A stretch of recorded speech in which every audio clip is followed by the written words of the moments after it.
I now call this meeting of the Committee of the Whole to order at 5:30 p.m. Please call the roll. Mr. Dixon? Present. Mr. Rollins? I'm here. Okay. Mr. Scrivano? Here. McCulloch? Mr. Siegel? Here. Mr. Connor? Here. Mr. Escobedo? Here. 6 members present. We have a quorum. Great, and as usual, I'd like to thank Rod and Connor, who are in the back helping with running the broadcast of tonight's meeting. And we have meeting minutes from December 4th. Are there any changes, corrections, or additions to those minutes? If not, is there a consensus to approve? Yes. Okay, thank you. We'll move on then to new business, and Mr. Zediker is going to be first with the Insight Workforce Solutions presentation.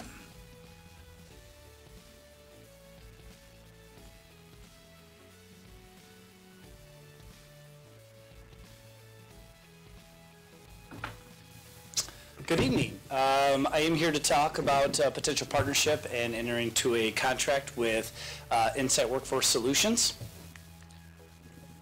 Excuse me. So substitute shortages has been a problem with our district, and it's been ongoing for several years. Our district has taken several steps in the last couple of years to try to address some of those shortages. Some of the things that we have done is raise the daily rate for our substitute teachers. We are now paid the highest rate in the region for those. We instituted long-term bonuses for substitutes. We differentiated RPS retirees so that they even have a higher rate of pay to attract them back to our organization to sub. And we've attended substitute-only job fairs. They all have done and helped out with part of the problem, but I wouldn't consider the fact that we've really addressed the substitute teacher problem. Now, add on to that the fact that we have a teacher shortage. That compounds this problem even further. When you have unfilled classrooms in terms of teacher vacancies, you are pulling available subs out of the total pool because they have to cover that math class at a school that hasn't hired a teacher yet. So when we have our day-to-day subs that are needed with sickness, personal business, or professional development, the pool that we draw from is less because we have folks covering those vacancies. If you take a look at the slide that's up, the regional office, the superintendent sent a survey out in the fall asking districts the level of where they're at in consideration with the teacher shortage as well as substitute shortage. So the diagram on the left is the teacher shortage by county, and then the diagram on the right is substitute teacher shortage by county. Now you see on the left that the darker the blue, the more intensified the problem is. And so if you look on the left, you can see counties throughout the state obviously are dealing with teacher shortage issues. You see 2 counties in the state that say they don't have a shortage issue. Everyone else is variant from 3 being the kind of the direst need all the way down to 1. But then if you look at the substitute, you see much more dark blue. And you see much more dark blue ranging all the way from where Rockford would be all the way into Chicago. So even as we encroach some of the higher socioeconomic districts in the suburbs, substitute shortages is an issue. And so this is something that we, not only at RPS, are dealing with, but certainly our surrounding school districts in the region, but also statewide. And so how does that impact, and a little bit of a trickle effect? When we have unfilled classrooms, teachers in RPS have to cover those classrooms. And at the secondary level, that means we're pulling teachers out of their planning, which could be PLC time, could be some peer-to-peer grading, other professional activities that are going on at the middle and high school. At the elementary level, oftentimes what gets pulled is a specialist teacher, so an art, music, or PE teacher to cover, say, the 3rd grade classroom that doesn't have a sub. And if the PE teacher is covering that classroom, then that means every other teacher that day who was supposed to have PE doesn't have PE. So they miss their planning periods. That means the kids don't get the special for that day. And so there are ramifications and dominoes that fall when we have unfilled classrooms with our sub shortage. What this does is kind of contribute to something that we've talked to the board about and administration is focusing on in terms of engagement, culture, and buildings. When teachers have to continually fill in for vacant classrooms, it takes a toll on them. They are constantly having to do it. It impacts their engagement. I think it impacts their ability and really their overall positive attitude towards their job, towards the district, and towards their building. And so there is a burden on teachers when we do that. Another potential problem that we're going to see is the financial burden that potentially could come with the increased amount of hours that our substitutes are starting to work. We are now starting to get close to the threshold where some of our substitutes are working long enough to be benefits eligible. And if they become benefits eligible, we have to provide health care to them. And so that's going to be another cost that we have not incurred as a district in the past that could be a potential cost for us in the future. Another concern that we have to look at with our teachers who are not in TRS but have their bachelor's degree, when they hit the threshold for IMRF, then the district has to start contributing to the IMRF on their behalf, as well as potentially earning time off as substitutes. So they would earn sick days. And so there are some financial pieces from that perspective that could come down the way for the district to consider. Another thing to consider from a financial standpoint is that the state reduced the percentage from year over year for teachers from 6% down to 3%.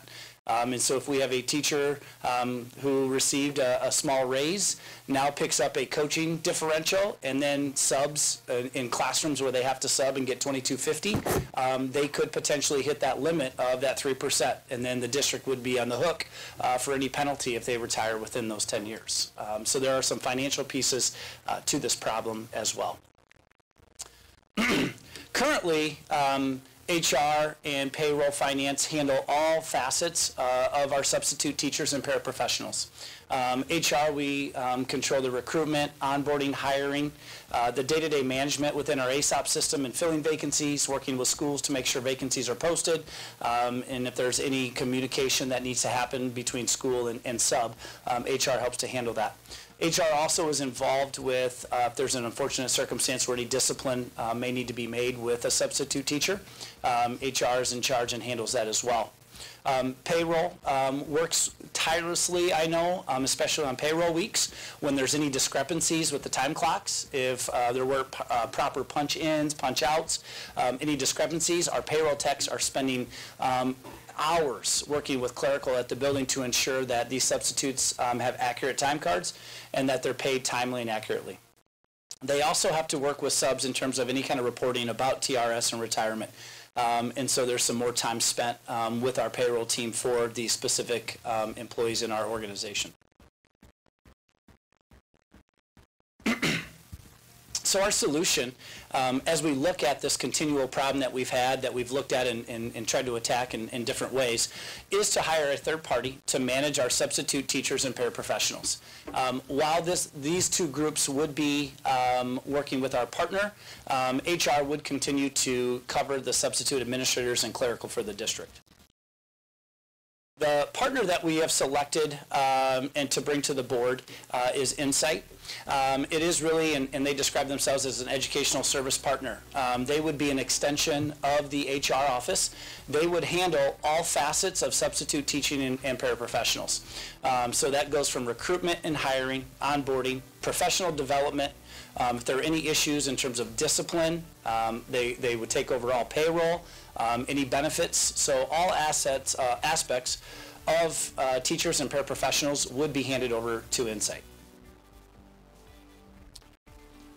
Assessing the situation, we would look at 3 major milestones as we would embark in a partnership with Insight.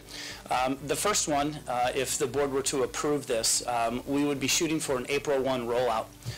This would give time for Insight, and they will speak much more in detail about their transition plan, to make all the necessary adjustments, have all the meetings, conduct all the business to be ready for us as we come back for spring break. That is the first day after spring break, to roll live with our substitute teachers and paraprofessionals. And so that would be the first milestone that I monitor and work with the superintendent on how that transition is going. The second piece would be at the end of this school year. So there would be April and May to look at how did the vacancies look in terms of the fill rate, how was customer service, how accessible was Insight and responsive to our buildings, if there were any needs or any issues. And then again would be the start of the 1920 school year. What occurred over the summer in terms of recruitment? Are we set up to really increase our fill rate? What's the quality of sub that we're continuing getting? And then again, how have they been in terms of responsiveness and accessibility to our buildings when they need any kind of questions answered or issues addressed? So the billing structure. What you have on the slide is just a snippet of what the billing structure from Insight would be. In the contract, it lays out all the different tiers that we have in terms of full day and half day for both teachers and paraprofessionals. And if Ms. Yar would click on the cost comparison. Oh. Thank you. No, this worked on my computer.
So now that we have it up and Google is working for us, so what you have here is a comparison between what it would cost the Rockford Public Schools to run our substitute teachers and paraprofessionals, and what it would cost for Insight to run that same program.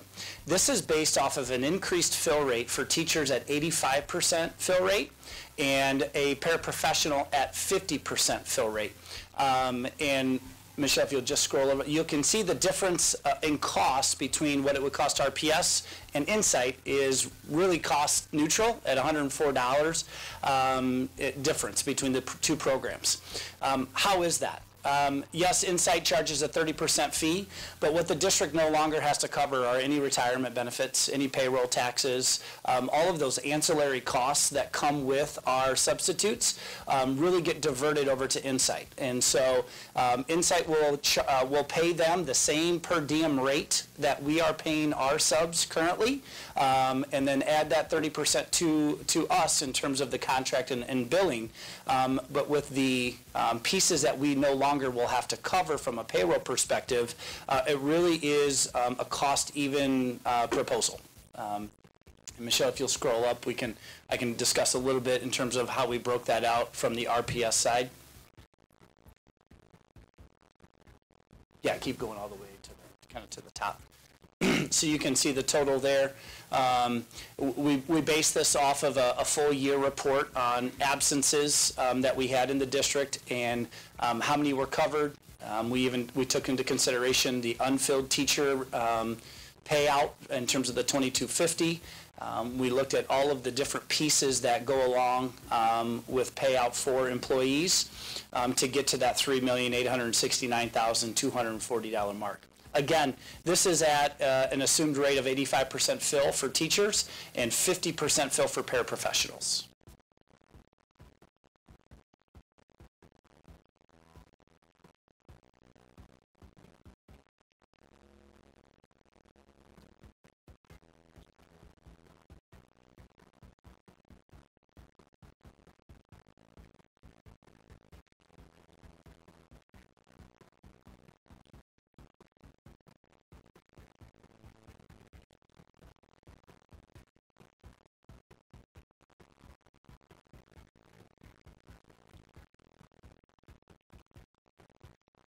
Implementation. Part of the reason that Insight was a partner that we selected to bring to the board, not only because they work with school districts currently and have gone through this process and it is their core business, but they use the ASOP system. That is the same system we use. We adopted that 2 years ago. So when we're looking at implementation and transition, the user isn't going to see any difference when they pull up the ASOP system. Teachers will still be able to enter in their absences like they've been able to. Clerical will still be able to enter the necessary information, and our substitutes will find that it's the same user front. And so there isn't this concern of moving from one software to the next. It is the same software.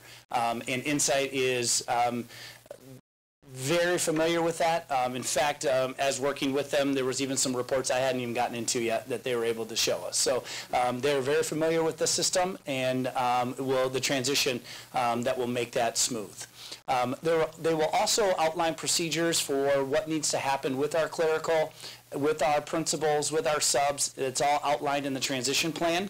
So they've thought of steps of the way in terms of questions that are previously asked at other districts and have been thoughtful about that as they've created that transition plan that they will go over with the board after my presentation.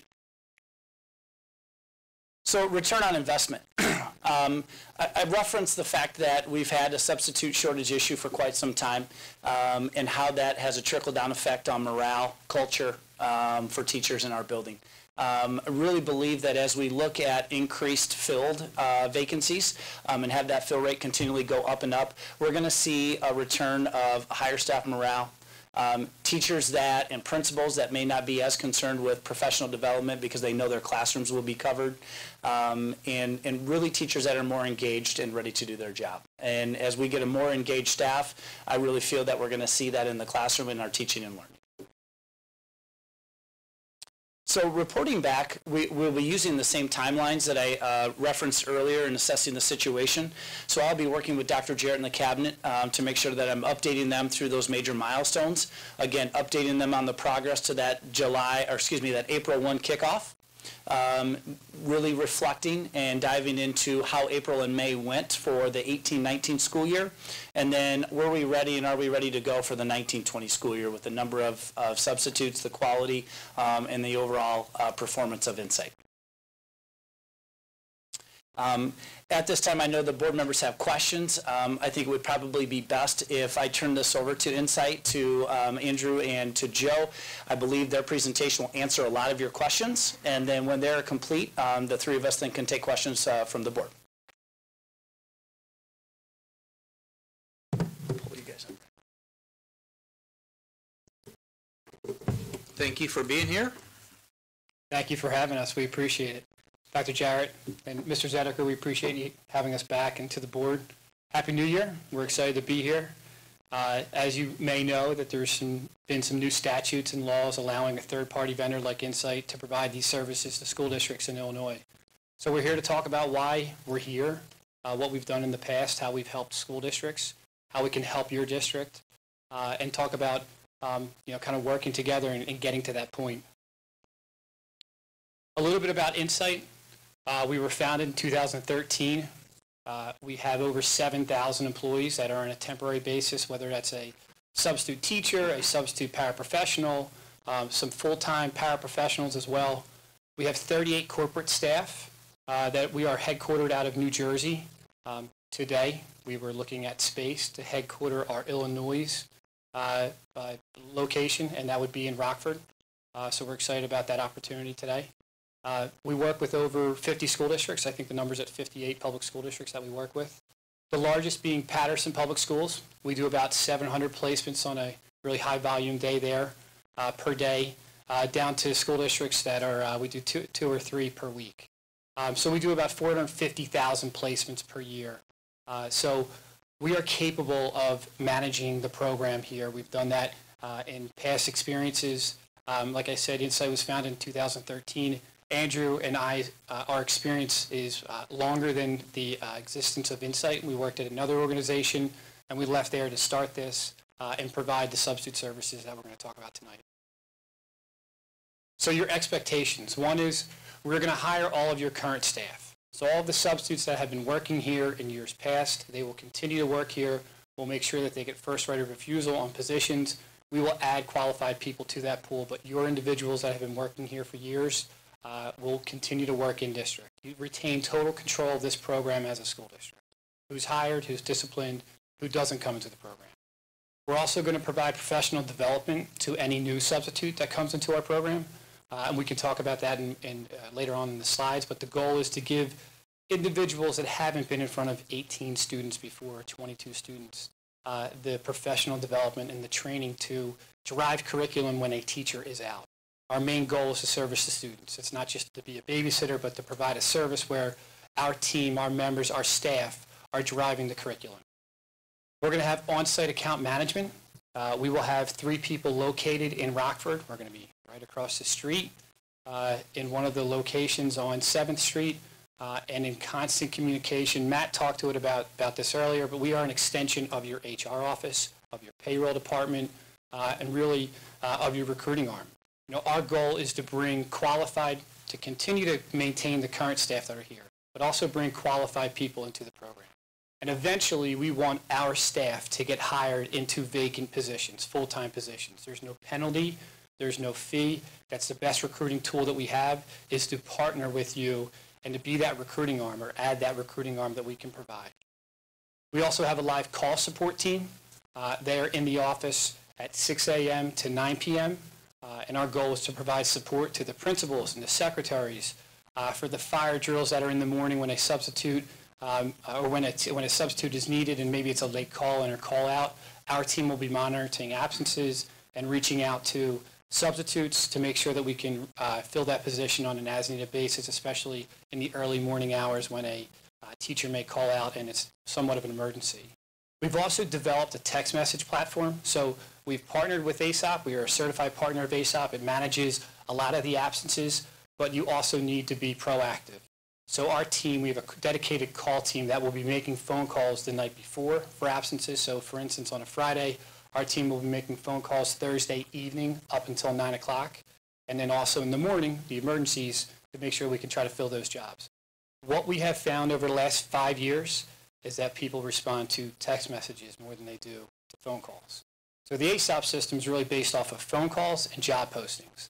Our team will go over top of the ASOP system and send out text messages. We've developed our own text message platform to reach individuals. Early in the morning, you may answer a text at 5:30. You don't want to wake up your partner. You can respond yes and accept a position, and then our team will put you into that position.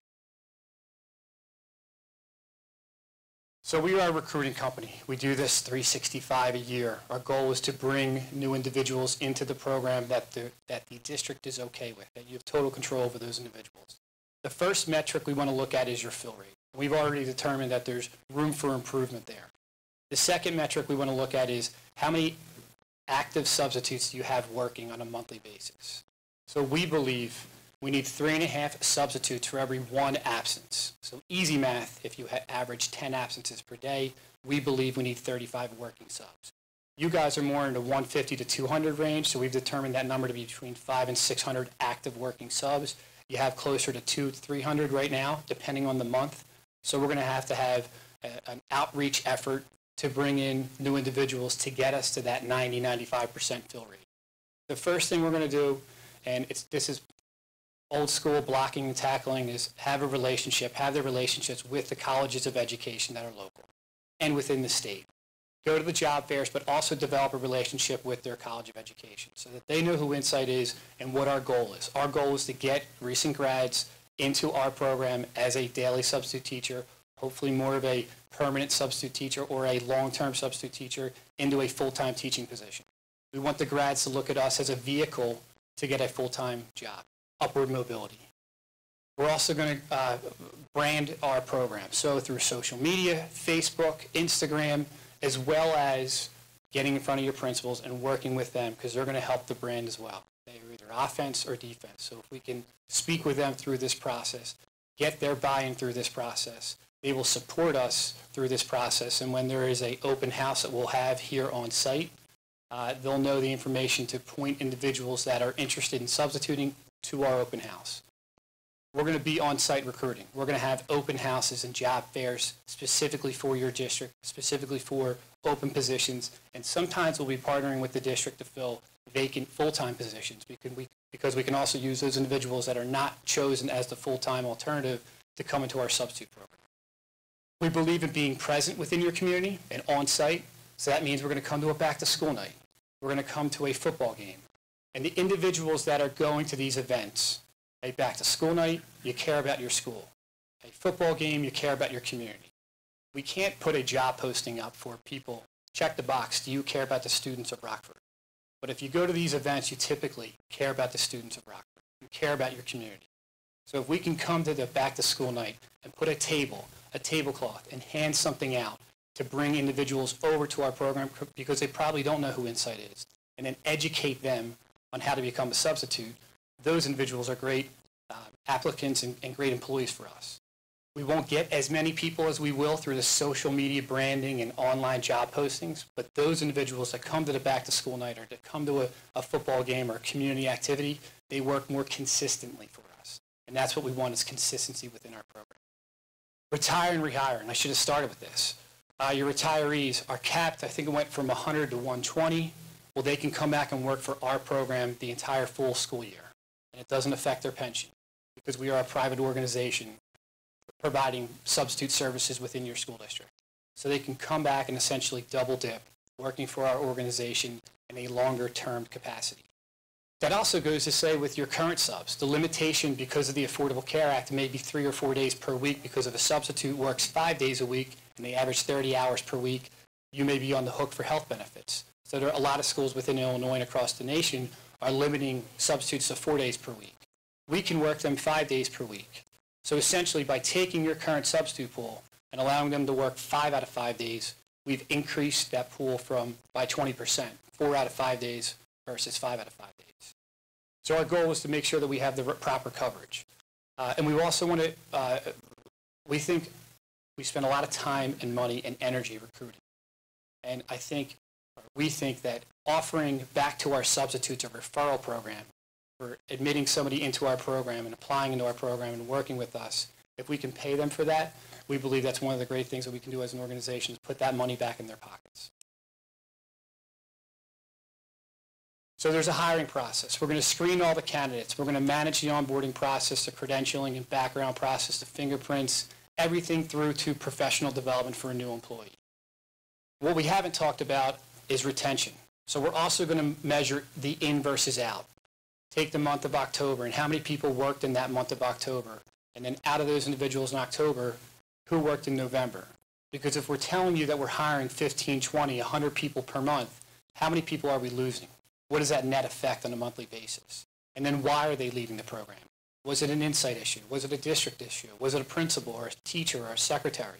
Let's get to the bottom of this of why people are leaving the program. Maybe it was a full-time position that they were offered, and that's great. We want people to move on in their careers. But we're going to look for patterns and trends and try to identify that and then bring that information back to the district as a partner to make sure that we don't have these retention issues if there are retention issues.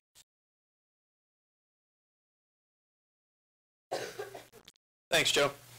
What I want to talk about now is placement strategies. So as a partner to the school district, we want to bring some unique visions on how we've improved fill rates in other districts. What you see on the slide right now is predictive analytics, perm or floater sub-programs, and surge pricing. So I'll spend just a couple seconds on each of them to give you a flavor of what we bring to the table as it relates to a placement strategy to help improve your fill rates. So predictive analytics, if you look at the graph to the right, we can call it the lifeblood of a school district or their EKG report or however you want to refer to it. What this is each school district has its own ups and downs throughout the year. In Rockford, we may say your baseline is 150 absences per day, but the day after the Super Bowl, you might spike to 240. Or another day during the year where there's professional development, you might be at 250. So when we look at those flows of the school district during the year, and you layer that over the last 3 years, you start to see a pattern that occurs, that in December there's certain time off because of holiday planning, that when you get into the spring months when weather starts to get warm again, you start to see some vacation or sick days being used, as well as professional development seems to be consistent. So the definition of insanity is doing the same thing over and over again and expecting a different result. So what do we at Insight do with that information?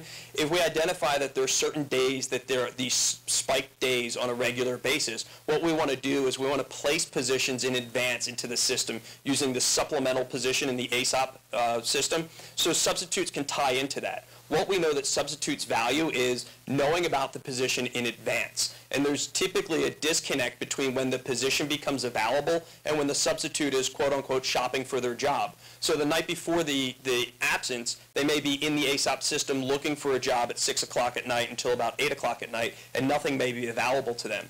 But typically when those sick days become available, it's between 3 a.m. and 8 a.m., which is the lowest fill rate for any school district. So if we can give that position to them in a building based on the analytics, and in the morning create a switch that occurs where we remove them from the supplemental and then put them into the teacher's absence, what we've done is given the substitute what they're looking for and married that up with when the teacher may take that absence. So we're using the analytics of the district to try to marry up some of the behaviors between substitutes and teachers. Permanent and floater substitutes, what we're looking at here is Joe referenced 3.5 to 1. So if you have 100 absences, we're looking for 350 substitutes. So teacher shortage, how do you do more with less? So what we try to create is a 1-to-1 ratio. All of your buildings, again, have that baseline. So if we divide all of your positions over your building, you may pick a high school that consistently has a minimum of 10 absences. We would go back to that building and recommend 10 permanent substitutes in that building because there's no less than 10 absences. It does a number of things. One, it creates a 1-to-1 ratio. So now for every perm person that we're adding, we've eliminated 2.5 people that we have to recruit for within the district. So we're doing more with less. It also provides continuity to the instruction.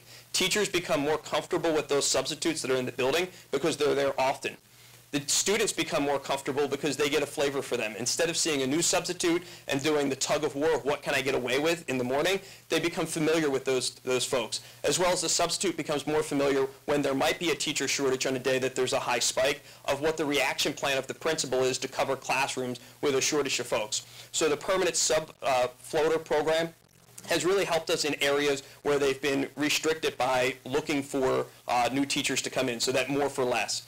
The last strategy that we've brought is a surge pricing model, and that would create more discussion because it does involve some type of cost associated with it. But many folks have used either an Uber or a Lyft as a ride-sharing option and may be familiar with this surge pricing model.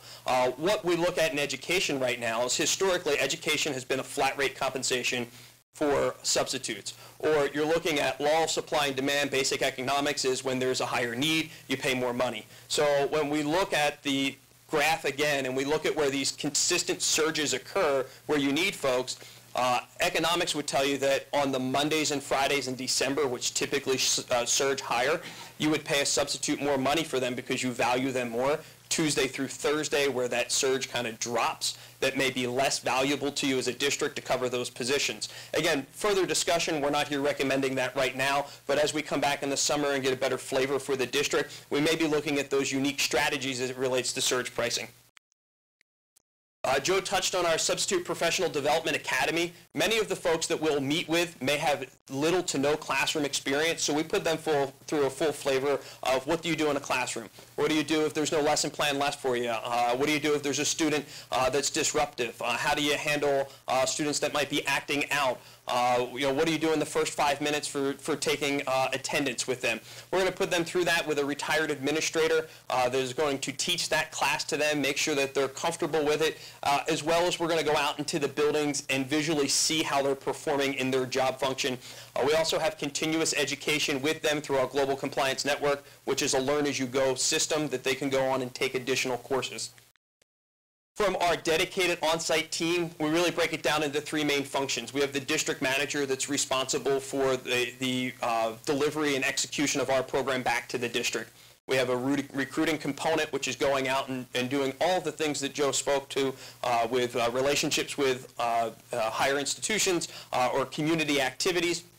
And then we have a third function, which is our support group, which is folks communicating with the buildings each and every day, secretaries, building principals, as well as the substitutes to make sure that we're fulfilling our obligations to each of them. From a substitutes benefit standpoint, so not only do we layer all these additional services in for the school district, but substitutes can see the opportunity for upward mobility. So we start talking with them about taking their next steps in education, maybe going back and getting a teaching certification, or if they have one, how do we get them into an interview process with the school district so they can take that full-time career in education. Over the 58 school districts that we support, last year one of the things that we're proudest of is more than 550 of our guest educators were hired into full-time positions with the institutions that we work with. So we're showing that upward mobility to them. We can offer to them health benefit options that they can receive through our organization that may not be available to them today. A 401k offering from retirement benefits, unemployment compensation in the summer months that they're eligible to apply for that they may not be receiving right now, and that helps towards the retention piece. When folks aren't receiving a paycheck, they typically will go and look for another opportunity, but if they can receive unemployment compensation during the summer, that might bridge them to get back there in late August and September to go back to work. As well as we talked about our professional development. Typically when folks are receiving professional development, they feel more comfortable in the classroom. From a turnover standpoint, when we look at substitute educators, there's a 20% turnover of substitute educators per month. If 100 of them work for you in September, 80 of them are coming back in October. Through professional development and helping them hone their craft, we can help reduce that turnover number, which speaks to the retention piece that we talked to earlier. So just to highlight some of the differentiators, and we've talked about this already, the recruiting and hiring and retention process that we're going to deliver back to the district. One of the things that we're very big on is we want to tell you where we stand and what the measurements are. So when we talk about a deficient substitute pool, we want to be able to tell you where it's at, where it's been, and where it's going. We want to be able to talk to you about buildings that may be performing well and buildings that may be performing poorly, and what the retention looks like, not only as a district, but in specific buildings as well. You may find that in the middle school, your retention is closer to 40%, but at a high school, the retention is closer to 10. We want to do a deeper dive in each of them so we can report back and find out, is it a cultural situation, or is there something else that may be impacting that retention? Data analysis, one of the things we hope you learn about us is we're really data junkies. We want to come out and not only do we want to tell you the problem, we want to be able to identify where the data is telling us there's a problem, and we want to be able to measure where we're making improvements as well. Insights Professional Development and Training Academy, as well as our account management, making sure that we're out there in the buildings and reporting back to the district from a central office standpoint. So transition and implementation. This is a big piece. To every district. Between Joe and I, we've transitioned over 300 school districts, so we know that there's many questions that relate to the district implementation and how that touches and feels to the local community. So what we've done is put together kind of a Gantt chart or a checklist. There's a few pages on there. A lot of steps in this. Some of them run through fairly easily, but we want to give you a flavor that we've looked at all of the steps involved in transitioning a school district from a self-operated into a partnership program. Some of the key things that we see on the district side is we really look at a top-down approach, making sure that we engage all the stakeholders from the cabinet level all the way down through the teachers as well. So immediately following an award to Insight, we're in here meeting with the cabinet level folks, making sure that we fully understand what the deliverables are to them. Then we start to engage your principals and secretaries who are key stakeholders, and we want to do that before we go out and meet with the substitutes. skipping any steps along the way tend to provide some shortfalls or problems with it. So if you go talk to the substitutes first and they come back into the building and say they've heard from Insight and they understand what's going on and the principal's not engaged or involved, they immediately throw their hands up and say, I was disconnected. So we want to make sure that we have that engagement process all the way through. From an employee implementation standpoint, when we're meeting with substitutes, again, over 300 times, I've probably been in over 1,500 substitute transition meetings. There's typically two questions. Do I still have a job? And what do I make?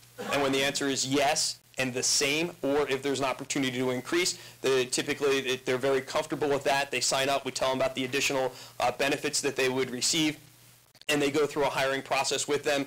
It's a fairly easy process, I-9s, W-4s, and then we'll transfer over any state-required documents that they would have. But we wanted to give you a flavor of that transition plan. Certainly, it's a lot to digest. We can take questions on it tonight. Additionally, if you have questions after we leave, after you've reviewed it, feel free to get that to administration, and we'll be happy to answer for you. Last couple slides we'll run through fairly quickly. These are district resource tabs that we provide to your buildings to make sure that they have access. They're located on our website under our district resource. We give them long-term portal access, so if you're asking us for leave positions that might be greater than 10 or 20 days that require a specific certification to fill that we can support the district in going out and recruiting and looking for folks for maybe maternity leave, an FMLA leave, a sick leave, if there's a need to do that. And this is the way in which it would be transferred over to us, so we have documentation of it. An evaluation tool. So we go out and evaluate our substitutes, but if there was a situation where a building principal or an administrator of some sort was looking at the way one of our substitutes performed and wanted to provide feedback, we give them an evaluation tool that they can access and utilize. An incident reporting tool. We're hopeful that all of the folks that we put into your buildings perform exactly the way they've been trained to do. Where we also understand in the people business, sometimes people have a bad day or they don't perform to the standards that we've set for them. They show up late, they weren't dressed the part that day. From an incident reporting tool, the district can provide us information on this and we will remediate that situation.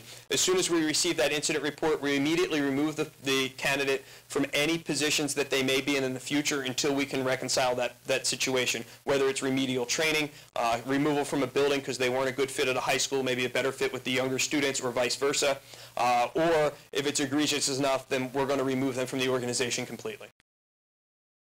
The last slide is some contact information on us that I know administration has. So if it's appropriate at this time, we can open to questions from the committee. Questions? Mr. Escobedo? There you go. Yeah, mine is more a philosophical strategy standpoint question for administration. So, you know, I guess I'm just thinking about, okay, we've talked a lot about priority and trying to increase academic achievement and how that's a dire need, and just thinking in terms of, okay, we're going to be outsourcing this piece, which is key to education. I guess I'd like to hear a little bit about that. I've already asked offline some questions regarding, but then, and even from the outsourcing stand piece, the goal here, from my personal opinion, is we would want the least subs possible ever in our schools, and those subs hopefully transitioning to full-time employees, both of which model doesn't quite from the it's a little bit different objective than what a private company may have. They, you know, the more subs they get, it's the more benefits, the more income they're getting. So it's just a little bit of difference from that perspective. So I guess just trying to understand that part. Where are we going here from a strategy standpoint, and how does that affect our academic achievement? Well, I would answer that first in terms of a philosophical approach, addressing really the engagement and culture of teachers in buildings. And when you go to buildings where day in and day out, either kids are separated out of their classrooms into other classrooms because they didn't have a teacher to cover that day, and so you have more kids in a classroom than you normally do, and you may be a third grade teacher and you have 2 kindergartners in your class because we didn't have anybody for that classroom. And whether that's a middle school or a high school teacher that continually has to take off their 4th period and cover a class, that does physically and emotionally drain you. When it's not the class you've prepared for, it's not your normal students, it throws you off your routine. And so I really think the biggest bang in terms of increasing our fill rate and having classrooms covered when there are absences really comes down to the emotional stamina of our educators and then that overall culture in that building. And do teachers want to come to that building, and are they excited day in and day out? Because they know what they've planned for their kids, what they're executing, and I think this is a piece to it. This doesn't solve it, but I think this is a large piece to helping with our overall REA staff. But in terms of the more subs that Insight has versus their profitability, I'll let Joe or Andrew address that.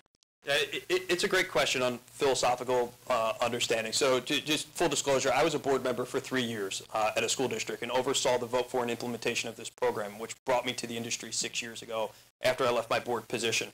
One of the things that I looked at the time was, how many unfunded state mandates were coming to a school district and how much was put on an administrator's desk that they could cover in the course of a day. So that was just kind of my look at it, and where could we specialize with somebody that can focus on something that was impacting the classroom.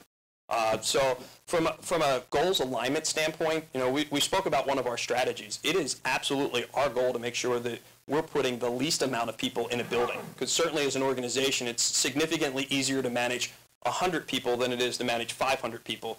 And if we can achieve the goal of making sure that the fill rate is successful with 100 people, then certainly that's part of our goal, and that's why the PERM program or floater program is put into place. So from a profitability and a cost standpoint, we're a fee per placement organization, so we don't get paid if we don't place somebody, and we can't place more than your needs are. So if the district reduces its absences or does not have a need, then we can't fill that position. So we can only perform at the request of the district.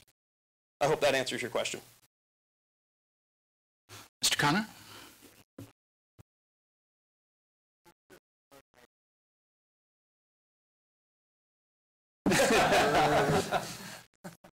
It kept shutting off, so really, another quick one, philosophical. So I'm trying to understand here, because the issue I'm trying to understand is can you tell me, can you assure me that we're not putting a Band-Aid on a problem, right? That instead of going after the root cause, that we're not just putting a Band-Aid, instead of going after the root cause of the issue and digging into why we have the need, and working with REA and working with our teachers to support them whatever they need, that we're not putting a Band-Aid and making it easier to call in to... I'll let you. No, I completely agree, and I know that Dr. Vosberg could speak more detail, but we've worked with our building administrators in terms of the processes for our REA members, in terms of absences. That certainly is a school-level discussion, and in partnership with the REA in terms of teacher absences. And so I agree with you. I don't believe that hiring Insight is necessarily the absolute fix to a root cause of number of vacancies or number of absences a teacher has. But I would say, and I'll come back to again, the level of satisfaction a teacher has in their job and at the building, and when they're making a decision of whether they're truly sick or do they need a day off, how connected are they to their building? How engaged are they as an employee? But certainly, we don't want to get in a partnership with Insight and then forget all the work that Dr. Vosberg has put in with principals in terms of putting in protocols for teachers and other staff members, frankly, to ensure that when people are gone, they're gone for a reason, whether that's a child illness, if they truly are sick, or for the district's ability to have professional development. Dr. Vosberg, you'd like to comment? Right. Just add a little bit to that. Teachers do have the ability to call in sick and use their sick days. It's the responsibility of the principal to monitor that usage and to work with the teacher, the REA, the HR generalist at times, to make sure that all due efforts are made to be at school. Because even if we do increase our fill rate, we still are talking about somebody that's not the regular teacher. And so teacher attendance is around 95%. for us, and that's what it's been for the last couple of years since we've been monitoring it. And the principals are, it's one of their job duties is to monitor that and to work with teachers and the REA and, again, their HR generals at times to ensure that that they're there and there to support kids. Mr. Connor. Go ahead. Yeah. Thank you. I've got a couple different questions. First, I had sent Mr. Zediker a request to provide an overall estimate for the rest of this year. If you want to go ahead and address that.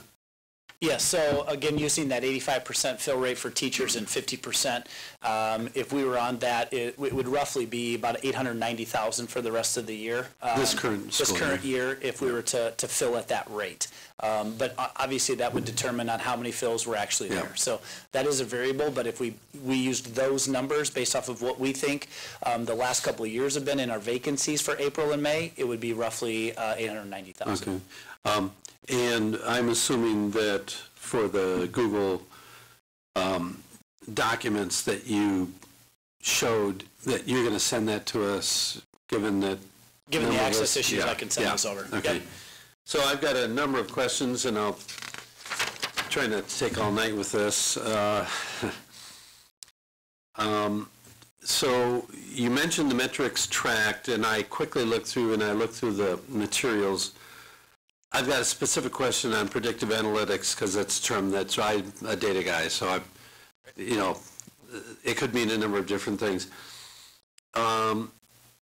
So one of the things that I'm assuming is you do track retention and that the metrics, and I was just looking through your handout, so is this a standard set that you provide for administration, and by administration both downtown and by building across all these? Because you have projects and you have, your analysis completed and so on and so forth under data analysis. So I'm assuming these are standard reports. Everybody will get that. And then part 2 of that is, how is that actually recorded? Physical copies are one thing, but I assume that electronic, that we keep these. Somebody could run their own analysis on it. We've got Forecast 5. We've got some other things. We've got a decision ad. So I don't know if you export from your stats.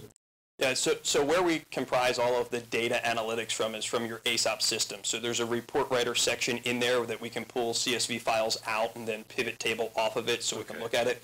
We take it down to the building level because just looking at a general fill rate and saying 70%, well, that may mean some buildings are at 90 and others are at 40. So we want to dissect where the real problem is so we can come back and say 70%, but where are we going? We save and store them in our data warehouse, as well as we provide electronic copies to the school districts that we support. So is that a proprietary warehouse, I assume? It's a warehouse that we've built back end, yes. Okay. So do we have a SQL Server, if you're familiar? Okay, yeah, sure. Yep. I don't know if this is fair to ask Mr. Bartel, but is there a relationship with IT such that we're going to have exporting of some of the standards so that if you have a warehouse and have some data that we would like, we could get it, and presumably if you can do it in a CSV, we could import it into Decision Ed. So I'm seeing Mr. Bartel shake his head. So yeah. I'm assuming that is something, the one thing I would not want us to do is have, a siloed approach to reporting. I understand why operational reporting might be like that. There's probably more analyticals that we need. The next part is, what other districts locally are you marketing to? So you said that you were probably going to set up an office here, actually, from my point of view, kind of surprisingly, across the street. Be interesting to see which property you took. But what other districts are you marketing to actively in the state of Illinois and in our area? Yeah. So again, this is a new process. So we've been at the Illinois State School Boards Conference the last 2 years. We've participated in the LUDA conference as well for the last year, and we're doing that again in February. And we've done some mass marketing to all school districts across the state of Illinois to gauge an interest level. So there's been a number of different districts that we've been talking with. Some of them are still in a stage where we probably can't disclose publicly who we've been talking to, but there's been a broader approach across the state to reach out to everyone, especially after legislation went live. So we did a blanket message to everyone back in the summer, all school districts, administrators, superintendent, business administrator, HR directors from a listserv standpoint to say this legislation could pass. And then a follow-up after it did pass, and from there we received a number of folks reaching back out to us saying we want to learn more. So without actually naming, I mean, would I expect that you're opening up potentially like a regional office and some Sure. district offices, you know, around the sales or the potential marketing is that level? In other words, you're finding real prospects, not just suspects out there. Yeah, full disclosure, that would be the goal to grow the program here in the state. We see the opportunity from legislation being passed and it being a new opportunity for our industry. You know, again, we operate now in New Jersey, Pennsylvania, and in Massachusetts. So Illinois for the last 18 months has been a target area for us to grow our And who are your competitors? There's a number of different competitors nationally. Here in Illinois, we don't have any competitors at this point because no one has been able to operate until January 1. So this would be new from a Rockford standpoint. You guys would be the first school district to make a decision on this in the state of Illinois. Oh, we are, okay, Yeah. that's, Yes. okay. you Yeah, read- so read there's on no it. Okay. other, we would be the first organization to operate this service in the state, assuming that all things move forward favorably. Okay. We would take it as a point to come back to administration if there's any opportunities in the general area that become close to closing or, you know, another opportunity, so you guys have a Okay. full disclosure of what we're doing. And then you said one of your goals was to get teachers into the process of being hired. Do you have a fee placement? We do not. You don't? Okay. No, there are, typically staffing companies want to charge you when you hire Right. their person.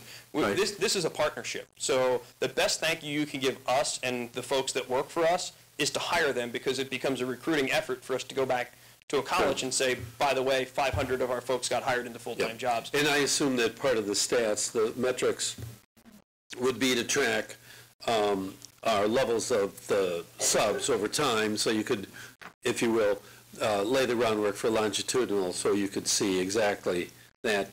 I'd be curious, I don't want to take too much more time, but normally you have to have a data source, and I'm a little surprised, I don't know if ESOP is, you know, how extensive and how we feed that one. It's been so long, I don't remember, but I'm assuming it is in turn fed from the numbers from our regular power schools and all that, right? Yeah, okay.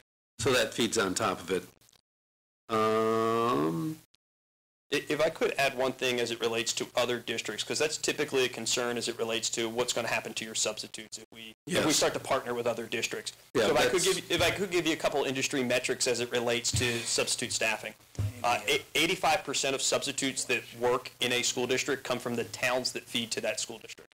The average substitute, and this is measured over 200 school districts, the average substitute works in 1.2 school districts. So there's typically not the level of cross-population of substitutes going and coming from different districts as may be assumed. It would be, you know, in some circles an old wives' tale, or, you know, a misconception of the population. And the reason for that is, in order to earn your wage, if you have a school building around the corner from your house, why would you drive 20, 30, 40 minutes if you follow the philosophy? And the data doesn't show that they actually leave and go to other towns as much as folks may think they do. So my last question is, have you successfully run this model, meaning kind of a progressive model, if I might say so, of you're going from, you know, temp to permanent subs into teaching? Has that model worked successfully in Jersey or Pennsylvania or wherever? It's worked successfully in all locations. So not only has our organization been in New Jersey, Pennsylvania, Massachusetts, and hopefully Illinois, but Joe and I have also, from a previous employer, operated in 8 additional states where we've seen the same metrics and same numbers. Culturally, there's differences amongst towns and amongst states from a cultural standpoint, but you typically see the same pattern of metrics and the same results to the performance of substitute staffing from district to district. Okay, so this is a pretty standard approach, if I might say so. Yes, it is. Okay, thanks. Seeing as we're an hour into this already, so I want to just kind of move this along a little bit. So I'll give you guys one question each, okay? David, I think you were next. Or two, if you need it. Use my question. Go ahead. Yeah, my question. I'll ask wisely. We're aiming for, I do need to ask two, I'm sorry. Okay. The way I read this is only for substitute paras and substitute teachers. You're not going to be outsourcing all of our paraprofessionals. Okay, great. So we're looking for a 50% fill for paras and 85% for teachers. I'm assuming that we would like to have 100% ideally. Did we run numbers on what that would be if we actually achieved it? We didn't go over the rates that we have on there currently. We thought that might be a little unrealistic to jump that quickly in that short amount of time. That's going to be part of the end of the 18-19 review with Insight. Was there any recruitment efforts? Did we add to that sub pool in what we think? And so that's why it was really important for me to make sure that the billing rate was on there, and so that the cabinet and Ms. Yar and everybody from finance would understand what would that cost be if we continually raise our fill rate. What would that be for the district? Thank you. And actually, to be clear, that question only had a semicolon, so here's the rest of it. This is 1B. So, with the very well-documented shortage of substitute paras and teachers across the country, where are you keeping them? And are you the reason for the shortage? I mean, like, you've been hoarding employees. But the reality is, and I think it's a good question, if this is such a pervasive shortage, where are you finding these people? I think the first thing would be the Affordable Care Act limits your current substitute pool to 4 days per week. So we can work them 5 out of 5 days. So essentially you're increasing your pool by 20%. And then the next piece is it's an outreach effort. It's going out into the communities to fill that gap of a 75% fill rate to raise it to a 95% fill rate from community members. Going to an event like a football game or going to a back-to-school event. And then having those relationships with the colleges of education. This is a different model to allow our members, our staff, to get hired by the district without a fee. So bringing people into our program with the preconceived notion that they're going to get out. And if you hire somebody from our program, whether they work for 1 day or 1,000 days, there's no fee. We want advancement, upward mobility. So getting individuals into our program through that outreach effort and bringing people in from other areas. So not just recruiting generally here, but around the state of Illinois. And if there are vacancies where we can help fill full-time positions, we'll also help with that. And maybe that's out of state where we're located in New Jersey or Pennsylvania. All right, my second question is a bit sensitive. One of the issues that we have had in our hiring is finding a more diverse workforce. Will you be able to help solve part of that problem for us? And I think that goes back to the community, recruiting within your communities.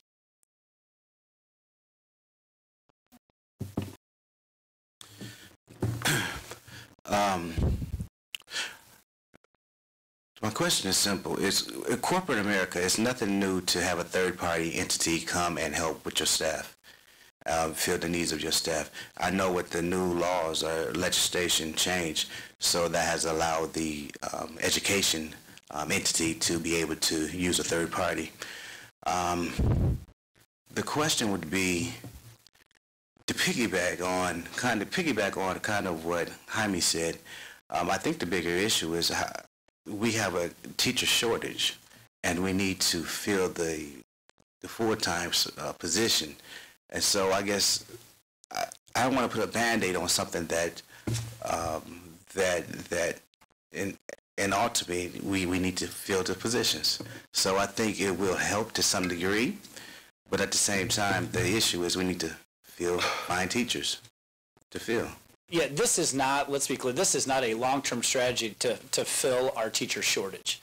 This is to start with, a short-term strategy while we're building up and finding teachers for those permanent pieces to make sure that when we do have absences in the day-to-day, that we are filling those to the best of our ability. But by no means do we feel like this is a strategy to ensure that we're filling our vacant teaching classrooms that we can't fill with certified teachers. This is not that strategy. They certainly could help. They've addressed how that upward mobility may help contribute to filling those, but this is not the avenue that we're taking to fill those just vacant teaching positions. And the second question I was going to ask is that Dave took my question I was going to ask about diversity. So, yeah, Dave did it. Yep. So, and another piece of new legislation also is the fact that somebody with an associate's degree can get an emergency sub and can sub temporarily. And so we do have folks in our community that have associate's degrees that we may be able to onboard with Insight, and then there may be opportunities then to gain and to grow. We did a little digging on this, knowing that this might be an opportunity for us to talk about it. But there's about 150,000 people that are in the city of Rockford, about 350,000 within the metropolis area.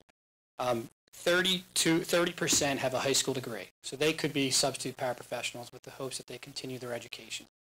32% have an associate's degree, and a bachelor or higher is 21%. That makeup is about 150 to 160, about 130,000 people. So out of those 130,000 people, that's who we're going to focus on to fill that gap between where your current fill rate is on a daily basis for a substitute, and fill that with individuals from the community that are from your community that are diversified in nature, and bring them into the program. Mr. Rollins? So how does this work actually at the building level? So we run currently the ESOP software. I understand you run the ESOP software, so it looks identical, but I assume your system is still separate. The building secretaries will have to, or whoever will have to log onto your system and post the vacancies, is that? Or are you running our system? No, so the benefit of it is we actually use your ASOP system. So there's only one system. So we layer into your system. Okay. We get what's called an org user access that gives us access to the entire org or all the buildings. So from a secretary standpoint, a teacher standpoint, a principal standpoint, there is zero change as it relates to technology. So they wouldn't be logging anything else or showing anything else.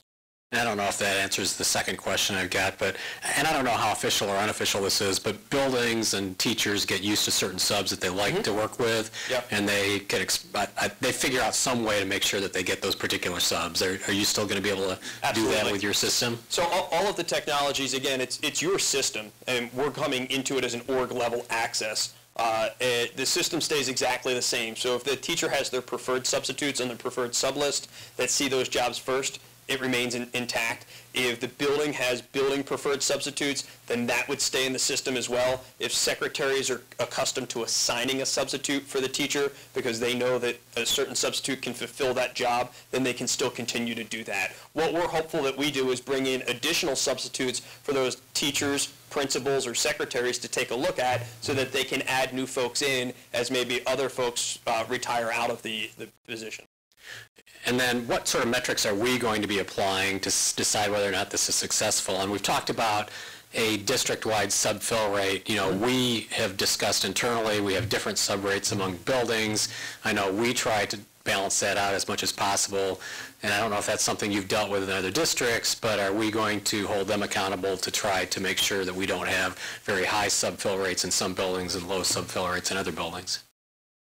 Yeah, what we've always said is if the only thing you're looking at is your district fill rate, then we've done a disservice to the district. So what we're hopeful to bring back is what is your current active substitute pool and how are we measuring that? So what was it before Insight started, and can we show that there's upward mobility of that active substitute pool growing?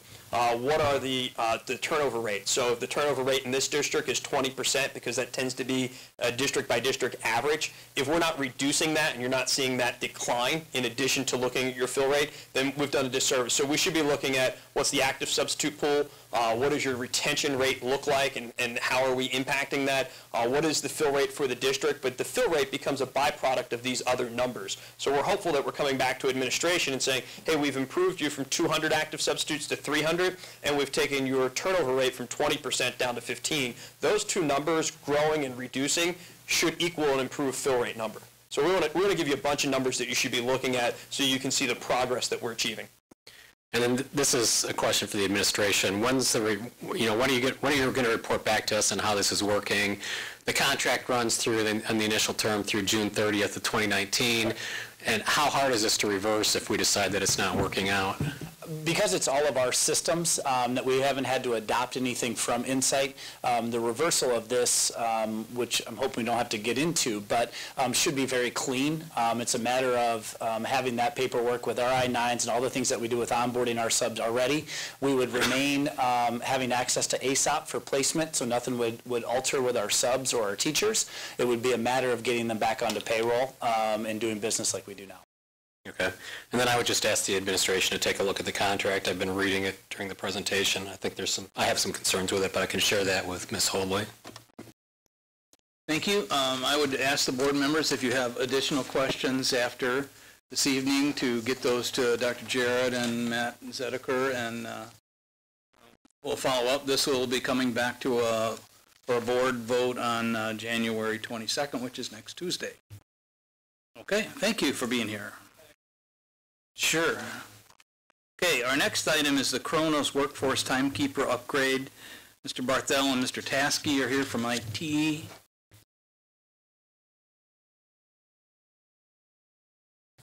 Good evening. We'll try to keep this to 45 minutes. Okay, we would appreciate it. We believe in a sprint, not a marathon. So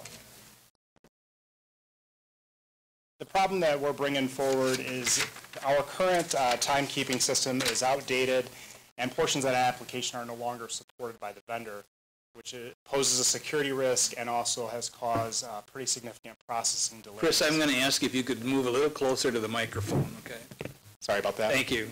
So that software application, because it is outdated, poses a security risk and also has caused a significant burdensome on our district staff and support staff in terms of technical support and end-user support for our timekeepers. So the background, Kronos was actually implemented in 2015. It has yet to be updated from that 2015 version. With that implementation was the Kronos Timekeeper software, as well as 75 time clocks, which are distributed throughout the district in various locations. In those last 2 years, we actually had over 180 what I would call significant tickets that were opened on the system, and it's been steadily increasing. In 2017, we actually had 66 tickets, and then 115 in this current year, and growing. And it's been an increased support effort for that. On average, during a payroll week, we're actually getting about 15 calls a day just to maintain workstations because of outdated Java and Adobe Flash and inconsistent, which is inconsistent with some of the other applications we run, and always having to manually adjust that. With that being said, we're actually spending what we've gathered from our help desk ticket metrics, as well as our call queue statistics, is we're spending about 1.77 full-time equivalent in our department to support this application, which is equivalent to about $80,000 when I do an average hourly rate for my department.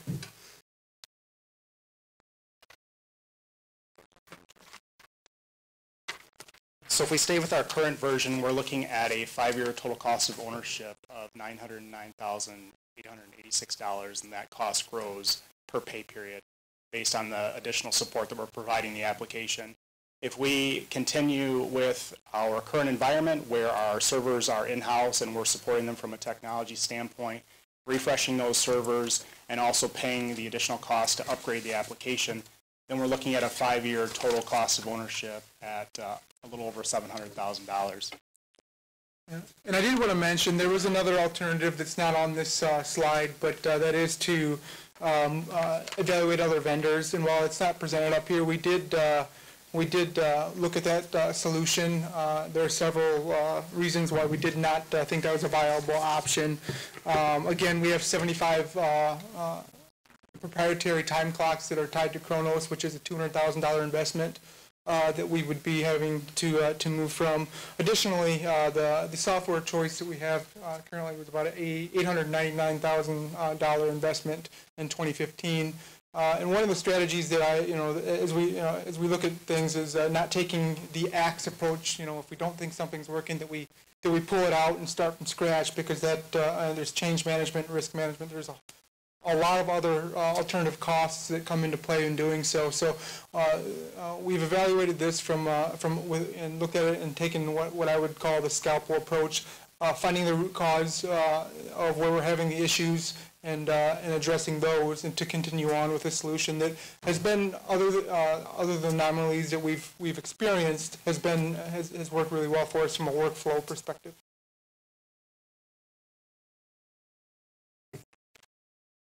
So the proposed solution that we're looking for is to upgrade our current environment to get away from those security risks and also increase our functionality for our payroll department, and then migrate to a hosted environment, which means that the vendor would assume all responsibility for all of the hardware and hardware refresh, additional licensing, anything in terms of backup and disaster recovery would be offset from our department to the vendor in this case. And that 5-year total cost of ownership then comes down to $696,894.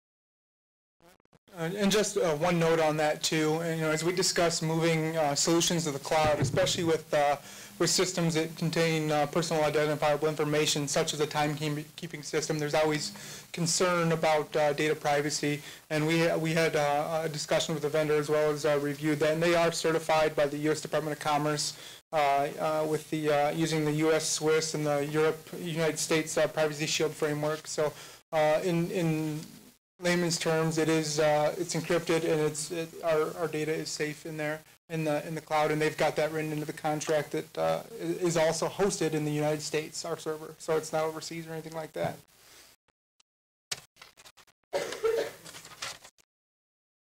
So total cost to migrate to the cloud, there's an initial cost for upgrade and the cloud migration of $6,750, and then our annual cost will be $138,029. With that, we are currently paying with our current solution roughly $69,000. So that would be taken from our current solution and put towards this, and then the additional would be absorbed by IS and finance to be able to cover that additional cost.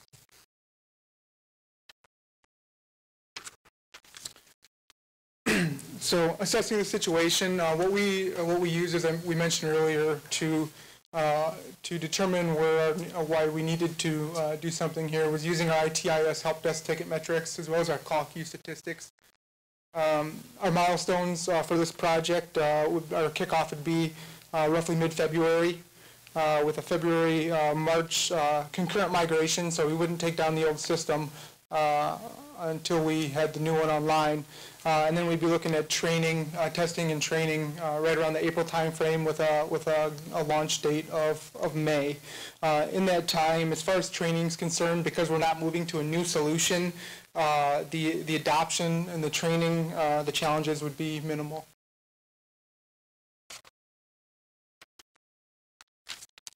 So in terms of a return on investment, the vendor waives their migration fee if we move from on-premise to a hosted or cloud environment of just over $22,000. Additionally, there's no maintenance fee increases for 3 years, which is based on that amount that Jason spoke of in the previous slide at 3% annually, which is fairly typical for a vendor in terms of increasing their costs. And then the vendor also includes all maintenance-related tasks as we move forward, which I spoke about earlier in terms of disaster recovery and backup and refresh of servers and hardware. And then that 5-year total cost of ownership is reduced based on the numbers that we provided earlier and the different options available. And what we mean by increased internal capacity for a return on investment is the time and efficiency we're going to gain. From an IT perspective, just that 1.77 FTE was a little over 3,000 hours that's spent supporting this system and maintaining it, we're going to be able to reallocate those resources, quite frankly, to a lot of the solutions we've added since 2015, and we'll be able to provide better support there. Just another thing to note is we're going to bring some stability and predictability and reliability to our business systems, and this is just one of many that we're working on addressing, and this is our first step forward with it.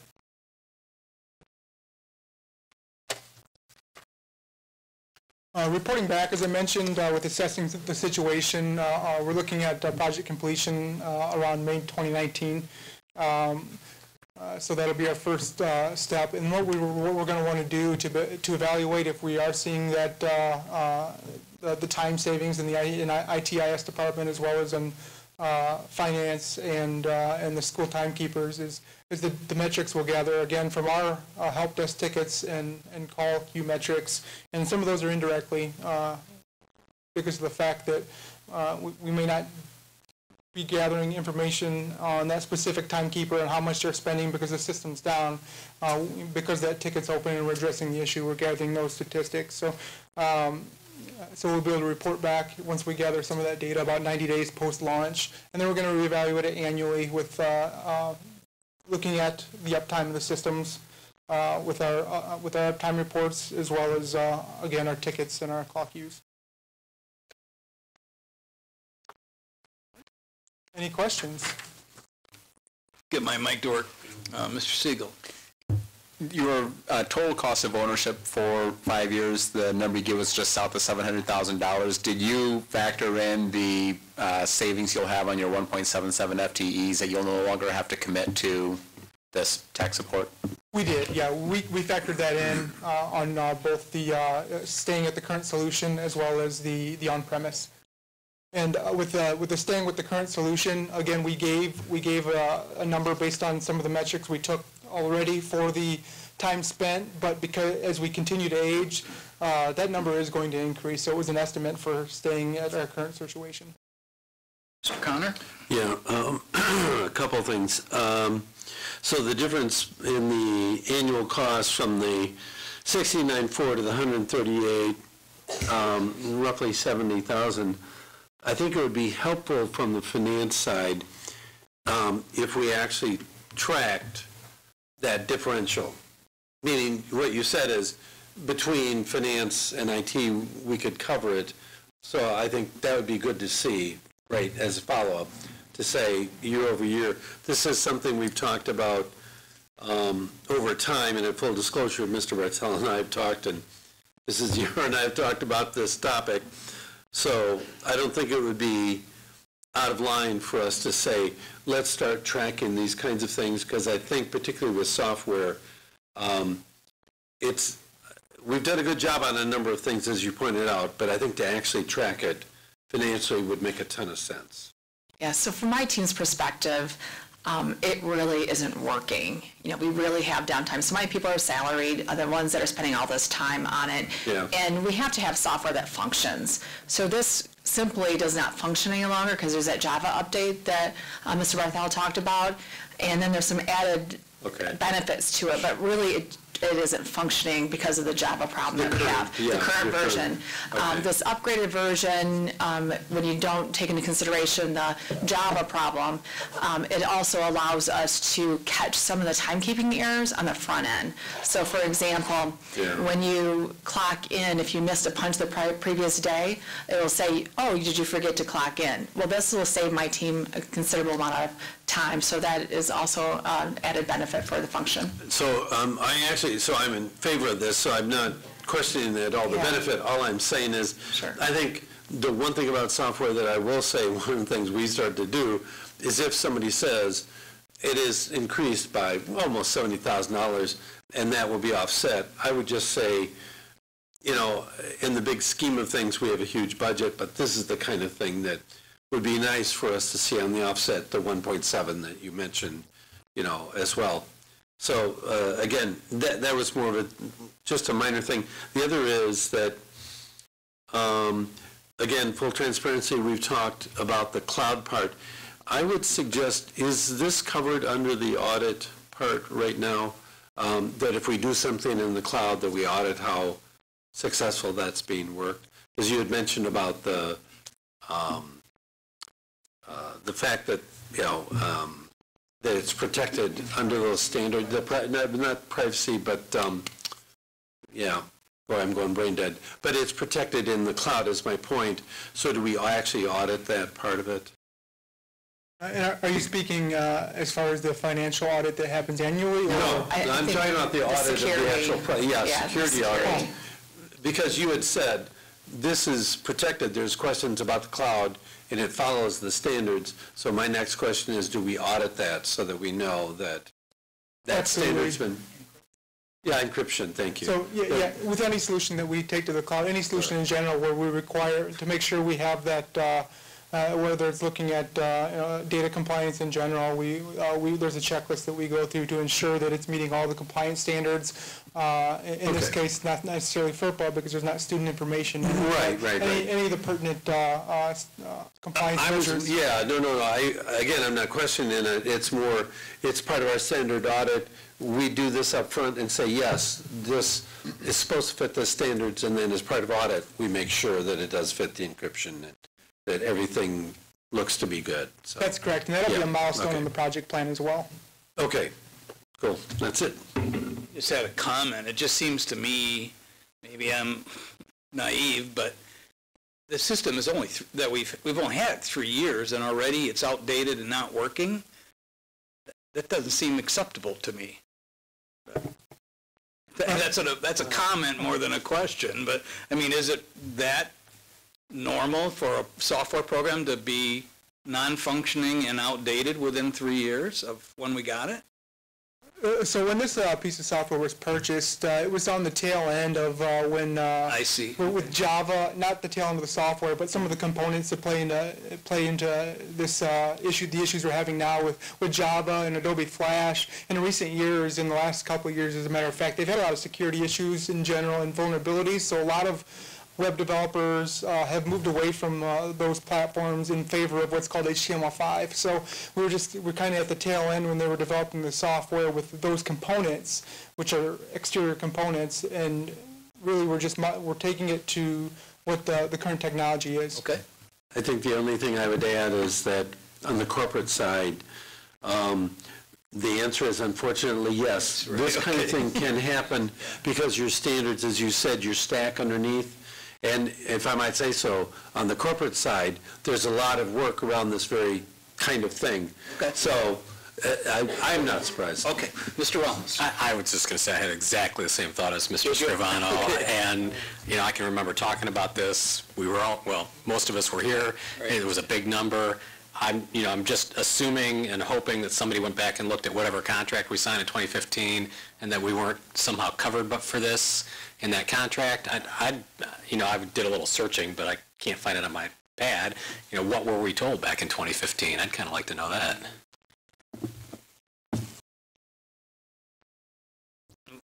Get this on.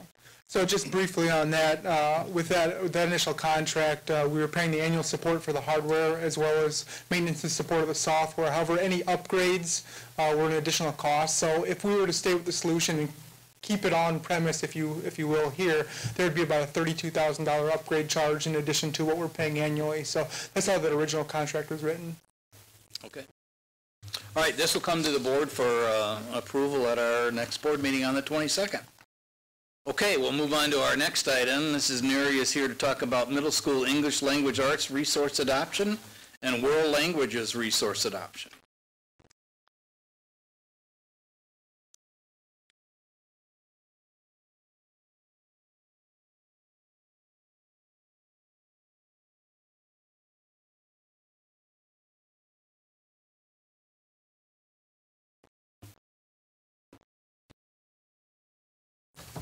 Good evening. So I have two resource adoptions for you this evening. The first is My Perspectives resource adoption for 6th through 8th grade English language arts. So the problem we're trying to solve is that currently we have 2 classes at the middle school level, one for English and one for reading.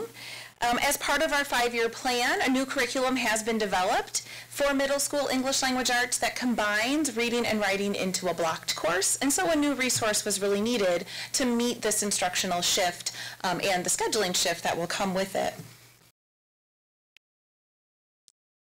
In 2016, we had a 6th through 8th grade ELA task force that did the research around best practice in reading and writing instruction, and it was that task force that recommended the block.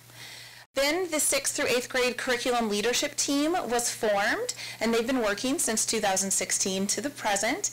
And they were the ones who then created the curriculum and evaluated the resource last spring. Then this fall, Eisenhower and Kennedy middle schools have field tested the new materials as well as the new blocked curriculum, this whole school year. So our data is based on the fall of 2018. The team reviewed, had a couple of alternative choices. One that we did consider was to keep our current district resources. We do have a textbook for reading and a textbook for writing. However, these were published pre-Common Core, which are our state-adopted standards, and they would not support our integrated model by having 2 separate books. The other resource that the team reviewed was called Witten Wisdom. In their evaluation, and I'll have a chart in a couple of slides, but in their evaluation, this resource scored lower when they evaluated against the essential elements of the curriculum as well as the shifts in instruction, plus this resource had a higher cost. So the resource that was selected by the curriculum team is Pearson's My Perspectives for 6th through 8th grade English language arts. What we are recommending for purchase is a consumable textbook that actually we will have a 6-year contract with the vendor, teacher editions for the textbook, online access to the digital book and features that teachers can use, as well as professional development days to support our teachers' learning. This, of course, would impact all of our 6th through 8th grade classrooms, teachers, and students. We did, as I mentioned, field test this resource this fall. So this chart really represents some of the pluses and deltas from the field test participants at Eisenhower and Kennedy. We've addressed the deltas by actually moving to recommending the purchase of a consumable resource. Initially, we were looking to recommend a hardcover resource, but since there are some issues with the online platform for student annotation and teacher feedback, we're recommending a consumable resource, which is the same cost as the hardcover textbook, but that way will provide our students ability to annotate in their text, and then for teachers to be able to provide feedback and students to make corrections. I'm also sharing map data from the fall from Eisenhower and Kennedy. This is the School Conditional Growth Index. On our school scorecard, our goal is that our conditional growth index is at a 0.5 or above. And so what I've done in this chart is compared last winter's scores to this winter's scores. This winter's scores are highlighted in the pinkish color. Eisenhower did have, positive school conditional growth index, but lower than last year. Kennedy had negative school conditional growth index, and actually did not do as well as last year. We expect an implementation dip with any new curriculum or new resource. However, the dip at Kennedy, we do know that 2 of their classrooms did not have full-time teachers during this implementation, so there were actually substitutes teaching those classes, and so we're not really sure on the data there in terms of having the quality instruction. This chart represents the comparison between Pearson, My Perspectives, and Great Minds, Witten Wisdom. The 2 highlighted cells under Pearson show the rubric evaluation score and the essential shift evaluation score that the CLT did when they were reviewing these 2 resources. So you can see it's considerably higher than the Witten Wisdom resource as well. Our total cost is $623,135. This cost does include those 6th through 8th grade consumable student texts for every year of the 6-year contract. So we do not have a recurring cost. This is the entire purchase. It includes the teacher resources. We still have the digital access, but as we saw in the pilot, it just was not quite as user-friendly as we had hoped. And then professional development for teachers. For assessing the situation, we will continue to use map growth data. We will also use classroom formative and summative assessment data, as well as district level type 2 assessment data. Our curriculum implementation leaders at the middle school level will work with our curriculum department to really evaluate, the assessments and look at what is working, gather feedback from teachers and students, and make shifts as needed as we're implementing the new curriculum and the new resource district-wide. For our return on investment, we're focusing on opportunity cost. Our teachers with this resource will be able to fully implement that ELA block with using this resource that integrates reading and writing together. And for reporting back, since this is a resource adoption, we will be reporting back to instructional council next year in the fall and the spring, in terms of reporting back of the implementation of the curriculum and the resource.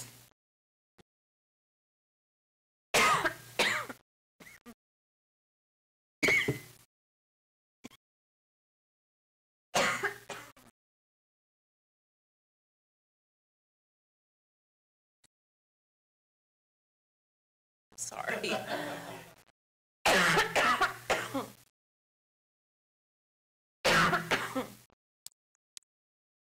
Apologize.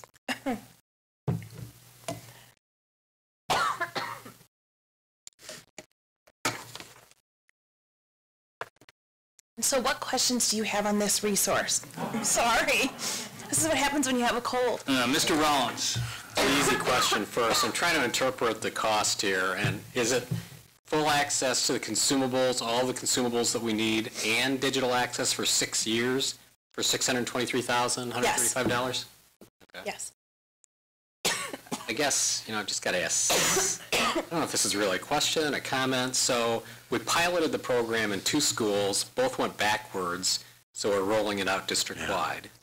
Is that, really? This is, we're all convinced that this is going to move us forward, right? Because the focus is on moving forward. Sorry. Caught you at a bad time. No, it's... So with any new curriculum implementation, we expect an implementation dip. We don't know if that's necessarily, the resource is only one part. We also have new sequence, new essential learning outcomes, learning targets that the teachers are getting used to, plus teaching on a block. And so there's a lot of changes coming at them in 1 year. And so we're working with, through our PD, to try to support our teachers as well as our curriculum implementation leaders to build their capacity in teaching on the block, differentiating for our students, and of course then also using the new resource.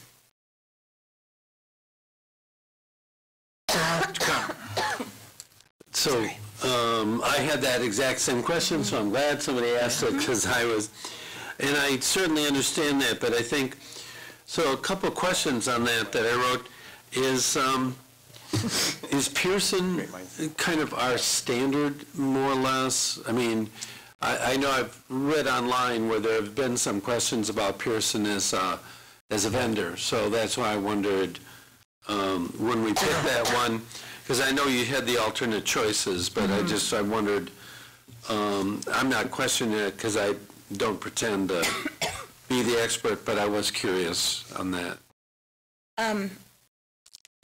Pearson is a vendor, that's right.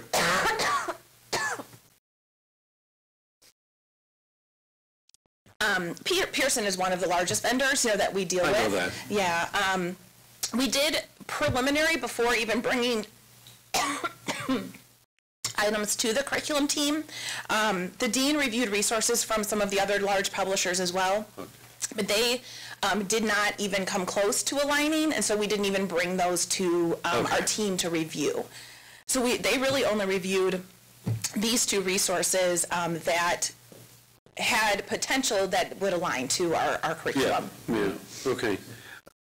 I think I'd have the same concerns about this. And I know that there is kind of a potential dip on these, and you had said that, but it just seems like, again, this is a pretty fair amount of money. And as you well know, one of my common things is how much electronic can we do? And, you know, we have to go back to kind of old school to make this one work. So I think, you know, one of the questions I'd have going forward, which you actually don't have to answer, it's more of a comment, is for us to really eyeball the digital sides of these, and if we do invest in this, you know, what options would we have, presumably if we looked at this in a couple of years and we actually did like the results, you know, what digital options would we have on this? So I think with the actual solution, so but you mean with Pearson, or like looking at something new that would be Pearson, good? yeah. Yes. Yeah, what are our options? You know, once you get this program, rather than just assuming it year after year, that what are the options Pearson would provide? Yeah, that's kind of the point. And they did take our feedback from our teachers. You know, some of their, yes, we worked very closely with them and their implementation specialist, and they've taken our feedback around how some of the features were difficult for students to navigate, and how teachers really couldn't give them feedback, and then students go in and make corrections in the digital form, which kind of defeats the purpose, you know, because we want them to make corrections and learn from their mistakes. So they've taken our feedback, which we are happy with. This is a comment too, but I was just curious what you thought about, is extending the pilot for another year an option worth thinking about? You know, just continuing another year at Kennedy and Eisenhower to make sure that everything really was working. Just a thought. Yeah. I think that's something we can look into, and I can talk to the team, and you know, we could come up with a different proposal if that's what, you know, you would like us to look into as well. Okay. All right. Thank you, and I apologize. Okay. Hopefully I won't do that again with the next one. Okay, good. Deep breath.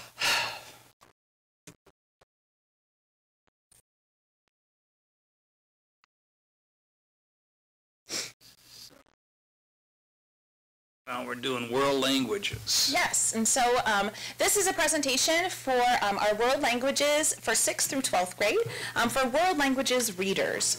And I'll explain what that is through the presentation. So our problem here, again, you know, our World Languages Curriculum Leadership Team has written a new curriculum that really focuses on the instructional shifts that require language input through reading. And so in our students in our French and Spanish classrooms, we're trying to provide them with that opportunity. So our students need access to text to read at their proficiency level as they are acquiring that language. And our current materials don't provide proficiency level text. Currently, we have a textbook. And so these new resources that we're proposing would allow for students to take what they've been learning in class and really apply it and become not only comfortable, but independent readers and users of that language. In terms of the background, this team has reviewed resources, but as part of that, they were really looking at their current practices as well. So their current practices vary in our buildings because there are limited options of text in Spanish and French at various proficiency levels for our students. Our current textbook doesn't provide that. And so we're not looking to make our current textbook obsolete. We're really kind of looking to add a supplement that will help with this new form of instruction, because currently we have no model available to help our teachers do that. In terms of alternative choices, there are not very many vendors. The vendors are limited for world languages readers, which are small books that our students would read at their varying levels. So selected vendors, they were identified to best meet the needs that were outlined by the curriculum leadership team's curriculum that they created. We did look at one other vendor that provided longer novels, but they didn't provide the leveled proficiency. So we're only able to review a couple of different vendors. Our solution then is to purchase readers in the target language identified by our team, which is Spanish and French, because those are the world languages courses that we offer, and at the varying proficiency levels, in order to allow students to access text at the language level that they are receiving in class. And we have 3 vendors: Fluency Matters, TPRS Books, and World Languages Teachers Discovery. These books that we would be purchasing would be for 6th through 12th grade students in courses of levels 1 through 4 in Spanish and French, and of course also for our teachers. The total cost is $28,752. This cost includes a set of readers for each French and Spanish classroom, and also 1 professional development text for the building for successful implementation. In order to assess our situation, we will use formative assessment data from the classroom. We'll use type 2 district level assessment data. The CLT is currently working on those type 2 assessments and what those will look like for world languages. And then also student goal setting data, because our CLT has created a way to track student data and student goal setting for their proficiency level. And our curriculum implementation leaders will really be able to help support and monitor this in each of our high school buildings. Our return on investment, again, is opportunity cost. These readers will help us implement the proficiency level approach to teaching language and really help students be able to read at their targeted level in order to grow then to the next proficiency level. And then reporting back, that will happen with Instructional Council next school year in both the fall and the spring. What questions do you have for this questions on this one? Nope, great. Okay. All right, both of these will return as action items at our next board meeting. Thank you, Carrie.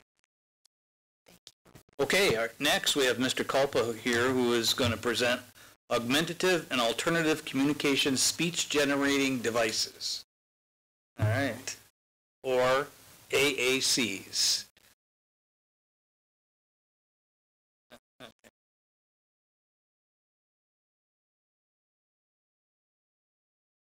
Okay. All righty.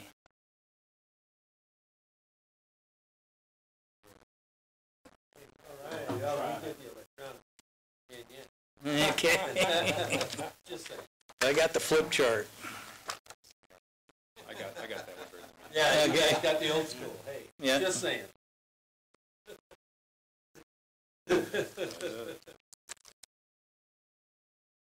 Because we're old.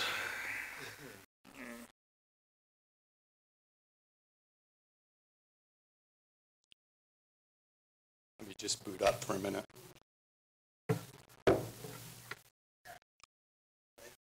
Okay.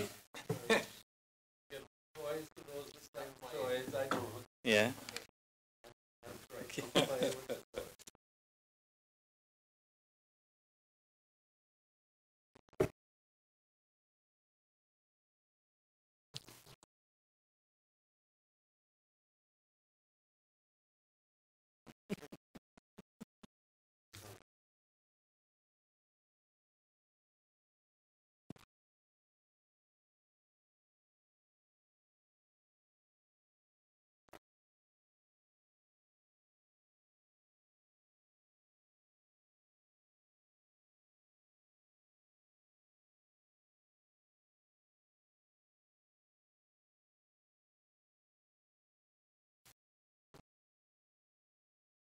Good evening, everyone.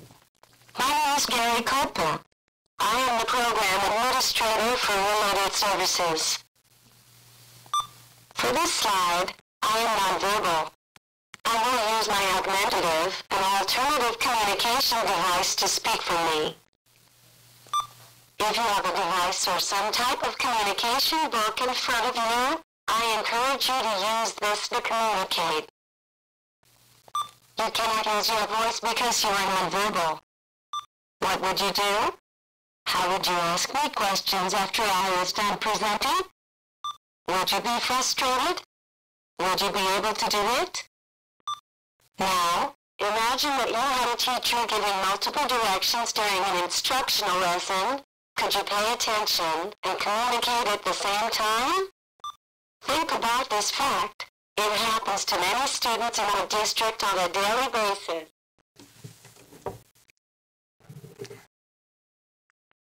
So I hope you heard it correctly. My name is Gary Culp. I'm the Program Administrator for Related Services.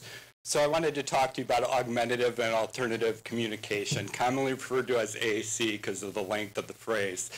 AAC is basically any type of device that helps a student who is nonverbal that they're able to communicate. In terms of the Individuals with Disabilities Education Act, for our individualized education program teams, they have to and are required,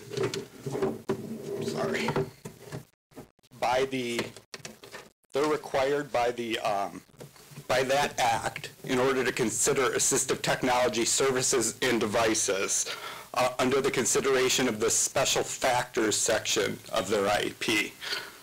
If our teams determine that these students need a device, the district is required to provide it under IDEA. And furthermore, in that case, and many people don't know, and I was one of the ones who didn't before, that if we also determine that the student needs it in a home setting, we have to provide that device as well. So in January, there was an update to the school code as well that just started actually, where it provides more notification to parents at meetings that we have to consider assistive technology and that we have to have a discussion about it. We're not simply just checking the box anymore. It also states that we have to give them the toll-free number and the website to the state's assistive technology program. So we are going to be getting more cases where parents and other, our guardians are more interested in this kind of thing. In terms of our inventory right now, we do not have any high-tech devices. This device right here was borrowed from a vendor who gladly gave it to me to do this presentation. I checked in with a similar peer district, Indian Prairie 204. They have 110 high-tech devices. In terms of what I'm saying, high-tech devices and low-tech, as you see the devices in front of you, those are considered low-tech devices. They have very little vocabulary. You can say a couple words, but my device, I could have thousands of phrases. I could use however I wanted to, and it conveys a large number of messages. In terms of family versus district-owned, like I said, district-owned, we don't have any. There are 10 students within our district that have devices, but they were either purchased through their families or insurance or private insurance or Medicaid. And I hope you'd agree with me that with the American Speech Language Hearing Association, ASHA, who also certifies our speech language pathologists, that they say communication is the essence of life. All people have the right to communicate no matter their disability.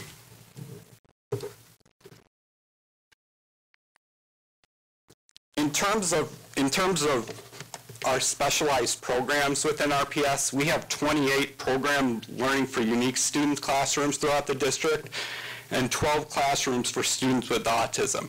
Our first focus would be making sure all these students have the communication needed in order to enhance their growth within the classroom. Some of the benefits from high-tech AAC, I included that in my PDSA. Most of the articles actually state that it doesn't hinder anything in terms of, oh, that student, he has a device, he's not going to learn to speak now. Actually, 89% showed that they improved their speech skills. It also has positive outcomes in terms of literacy, and then it can reduce stress. Imagine how stressed you would be in the communication process if you weren't even able to communicate any of your needs. So we do have alternative choices, and I've looked into all these and done them before in other places. We can loan or rent devices. The Illinois Assistive Technology Program is a great resource, but you can only use devices for 5 weeks, and most of them are waitlisted. So it's basically a trial that I can try these devices, but I can't have them permanently. We could also join Infinitec, which we had previously, which costs roughly around $20,000, and then they also charge monthly for devices. In terms of other alternative choices, we could seemingly hire more paras to help students push into the general education classroom, whereas just getting a device might do the same thing. Now, our current process is basically what we're doing is our speech pass will identify student needs a device, and then we'll turn it into insurance. We have one speech path who's been working since April and has been rejected about 7 times already from the state. Yeah. We could also use the low-tech devices that you have, but as you see, that would totally limit your vocabulary, and I would love to see you guys make sentences with some of that stuff. And then if we don't do anything at all, then we're running afoul of, are we providing a free and appropriate public education? If the students can't communicate and they need something, we really aren't. In terms of a solution, so my solution was we needed to purchase more dynamic devices to increase our lending library. Our speech-language pathologists have already been identifying students who could use this. A lot are in our special education self-contained programs, but we're not going to limit it to that. It's if you have a severe expressive language disorder and you need a device, we're going to find you. And then in terms of an AAC committee, we actually developed a committee of myself and 7 speech-language pathologists, and we did a Google Hangout with Indian Prairie, who kind of went through the same process. They were very informative and kind of helped us, but we're also going to do a lot more things throughout the year. And then the nice part about it is, if we go through with this purchase, any professional development for staff is absolutely free. They come for basically, we've had 3 professional developments already that focused on building blocks of AAC. We're going to have more in February. We're going to have one in March. We've been trying to do it on a bi-monthly basis this year, but next year the initiative is to do it monthly. So the total cost is $197,620.15. I know that sounds like a lot, but most of the devices here, they're specialized. They have different features from each one. The PRC devices are made from beyond military grade specifications where if they're dropped or such, we won't be out with whatever. And in terms of then what we talked about was a subsequent yearly cost of about 20%, which is roughly about $39,000 just to replenish our inventory. So in order to assess the situation, we'd have data logging turned on. You can turn data logging on these devices and then get real simple reports off the Realize Language website. And it's nice because if we buy all these devices, we get that portion for free. It goes up to 10 students, and we have plenty of devices. So obviously then too, we would be able to judge how many students are using dynamic high-tech devices and if they're meeting their speech-language goals. Your return on investment, honestly, the biggest one is universal access and equity in resources, which coincides with Strategic Goal 3, optimal climate. All the students deserve the same resources. In terms of others, we're hoping for expressed language skills, obviously, which would be a given, and then there are studies that actually have talked about increased language development, literacy, when students have the means to communicate. Like I said, reporting back, the Realize Language feature has nice things that talk about in terms of word usage, how much it's being used, what kind of growth the students have showed. So that would be very helpful. And obviously we'd communicate to directors, the speech language paths, and the other staff in order to use it. And then we would look at our number of trials, students using devices, the students using high-tech AAC, and of course, I think a big one that we've been tracking is the number of people who have went to the professional development. So before I take questions, I just wanted to say really quick, this has always been a big passion project of mine. In order to do this, I've been really, I love it. I think it's something all students need. I guess I should watch what I say, but I'm hoping that you understand the importance for a lot of our students in the district that don't have a voice. Communication is a human right. We need to show all students, show everybody that they deserve to communicate and be heard. Thank you. Questions for Gary? None? Mr. Connor? I'm just going to say, this is, a great program. One little part that I was just curious.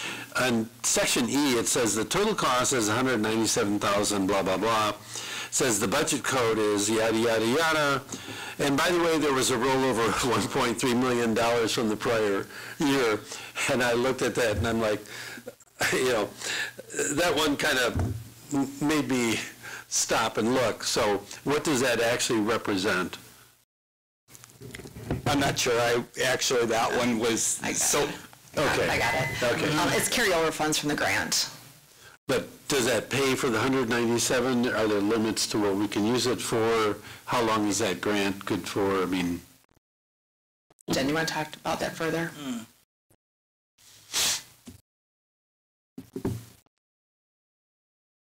So every year we receive carryover money with the IDEA grant, and our award this year is much larger than in previous years. Normally it's about $800,000, and this year we ended up with $1.3 million. And so the expectation is to use the grant every single year. Okay. I think this would be one. So what I would really suggest, so this is another kind of line item exercise, kind of what you and I have talked about, which is if I have something I'm doing, an entire program, and I have a dollar amount, then, as I go through and have the various programs, I say, oh, we used, $197,500 for this, and you know what I mean? Mm-hmm. You keep a running tab of what you're doing, and that really helps to put it in context. Does that make sense? Yeah. So this would be one in, I know Mrs. Yer and I have talked about this, so this is really more for her, but I was just curious because it jumped out at me. Mr. Escobedo. Yeah, just a quick one. So definitely, I guess, long overdue for this, so thank you for bringing this up. But my question is more in just general, trying to understand. So 75 devices? It actually amounts to 50 dedicated. We were going to use the iPads to fund every iPad for every self-contained classroom, so that the intention was to get data on students using the different communication apps, and then if it's proven effective for a certain number of weeks, they can move to the dedicated device. We can still technically turn it into insurance, but like I said, that process is very long. And I read the ISBE Assistive Technology Manual from front to back, and they said basically that does not limit a district from still finding a way to get the device at that time.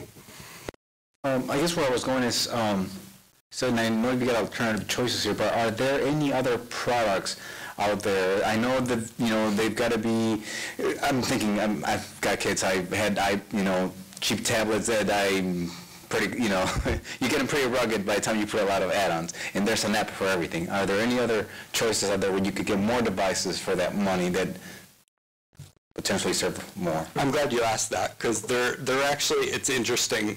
Medicaid and some of the insurance companies, depending, don't consider an iPad a dedicated device. So what we would be essentially getting is an app with no support at all. Whereas if we get the dedicated devices, and I understand what you're saying, but there's features in every device that are different from the other. So the PRC model might cost more, but it also offers the ability to, hey, if a student doesn't have use of its hands either, that we can go into an eye gaze portion with it. We can't do that on an iPad app, unfortunately.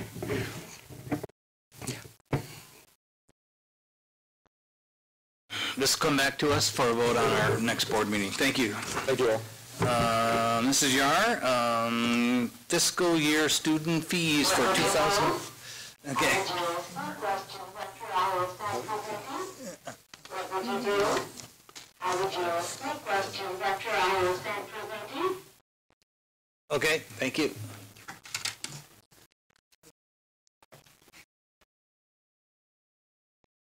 Okay, I'm just bringing forward the annual school fees. We're not proposing any changes to these fees other than to exclude the workbook that we no longer need. So we've held the fees from 2012 and 2013. With the exception last year, we did increase the fine arts musical instrument rental based on repairs that were needed. So other than that, we've left it flat. Okay. Questions for Mrs. Yar? Okay, we like that kind of a report, okay? This will return for an action item on our January 22nd.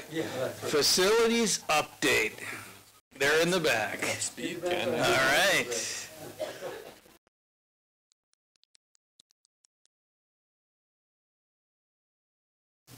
Good evening. As you may or may not know, my name is Wilson Bailey. I'm the Director of Facilities. I'll be giving the first half of this presentation. Okay. And then I'll turn it over to our Executive Director, Mike, for the second half. So we're here to give you a facilities update on our continued strategies to meet the goal of providing a quality learning environment for all students. If you look at the handout that you received for this presentation, you'll see 3 definitions of different types of maintenance at the top. And I just wanted to review those quickly so that we can all be on the same page moving forward. First, you'll see corrective maintenance. Corrective maintenance is repair after a failure has occurred. Preventative maintenance, then, is maintenance or evaluation before the failure occurs. And deferred maintenance is leveraging an extended life cycle or leveraging the continued functionality of a piece of equipment in order to meet budgetary limitations, right? So some samples or examples of this quite simply could be related to roofs, right? You have a roof leak, got to fix it, that's corrective. You do inspections on the roof to prevent the roof leaks, that's preventative maintenance. And a roof is still good at 20 years, so you wait to repair it, until 25 years, that's your deferred maintenance. So we're going to spotlight a couple different portions of the day-to-day operations, being work orders, preventative maintenance, and life safety. And then we're going to subdivide that and look at where we've been, where we are, and where we're going.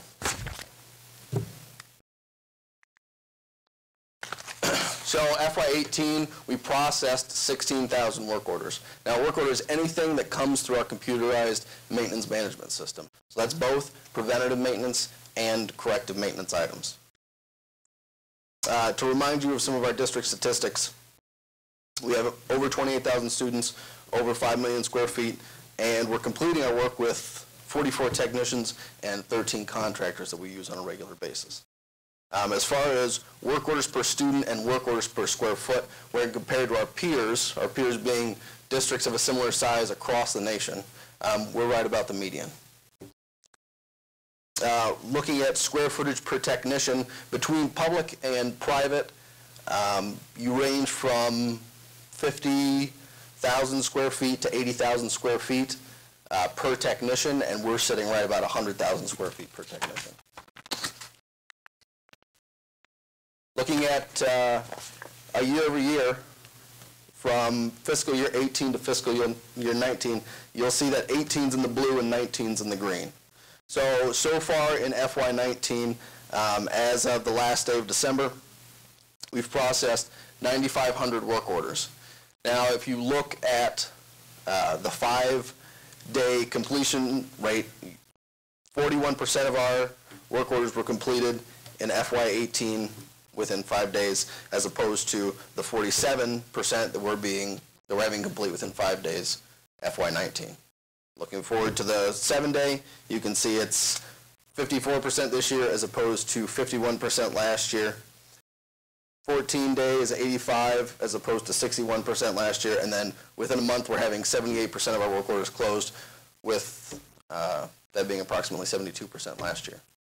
So in addition to this, we have the lines which are representing the work orders that we receive on average. So you can see by the end of the month, we're receiving approximately 200 more work orders on average, which is going to put us at about 18,000 work orders at the close of this fiscal year. Our goal looking forward is to improve our 2-week closure time.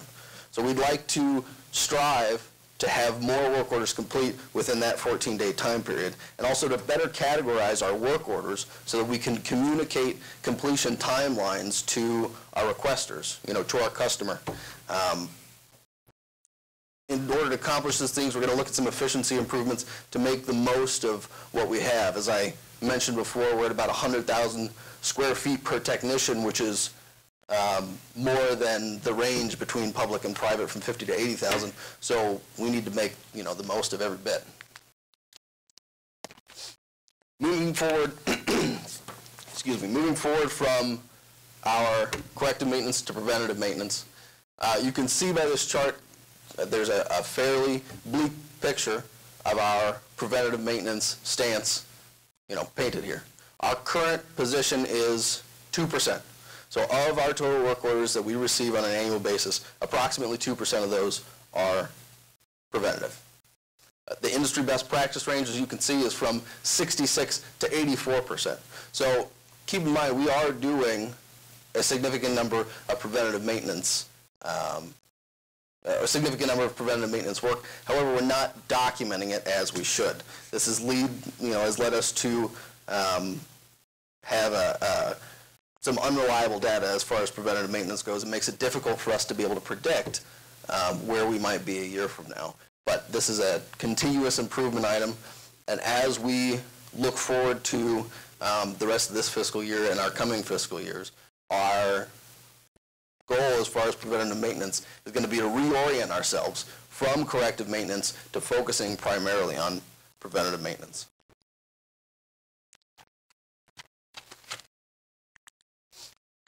So in order to reorient ourselves, we need to think about how we're going to do that. We've broken it out into a couple different phases. The first phase we started this previous summer at the beginning of this current fiscal year. That is identifying, quantifying, and prioritizing. We need to figure out what we need to be working on, we need to figure out how much we should be doing, and we need to prioritize it appropriately. Our second phase is going to begin this coming summer in 2019. Approximately at the end of this fiscal year, beginning of the next. That's going to be implementing the mission-critical preventative maintenance items. Mission-critical being things that will keep the building from opening. Typically, those are MEP things, which is mechanical, electrical, plumbing. No water, can't have kids. No power, can't have kids. No heat, same problem. After we have bolstered our data and started to record as we should and identify and implement more preventative maintenance items, we will look towards proven preventative maintenance structures. It's the simple phrase, we don't need to reinvent the wheel. We're not the first people to do preventative maintenance, and there are structures out there that are proven and would benefit to us once we have some more information to work with.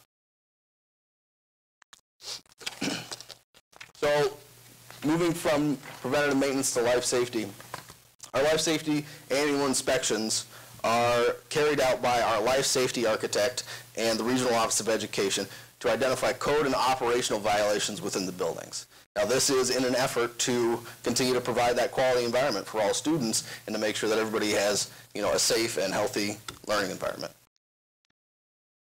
This year, being the first year that we've tracked these kinds of these kinds of work orders, these kinds of work requests to this level, we've established benchmarks for ourselves so that we can measure our progress to make sure that we are improving the learning environment for the kids. We have a 60-day benchmark where 80% of the work orders at any given facility are required to be completed, and a 128-day benchmark where 90% are required to be completed. So the last of the 60-day benchmarks is going to happen in 2019, and the last of the 120-day benchmarks will happen, the first of the 120-day benchmarks is going to happen February 22nd. And looking district-wide, at the time this report was run, we have 69% of the work orders for the entire district completed. That comes out to 617 that we received and have completed 428. If you'll look at your packets, this chart below the maintenance definitions is in direct relation to this, and it breaks out the completion percentages by educational group.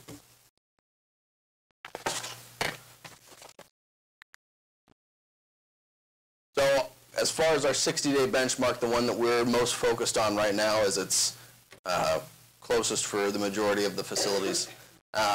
That's the 80% completion rate, and we have arrived at that 60-day benchmark for 17 facilities, and we've had a 76% rate, success rate, meaning we've missed our benchmark at 4 schools, but the remaining schools, of those 17, we have hit 80% in those 60 days.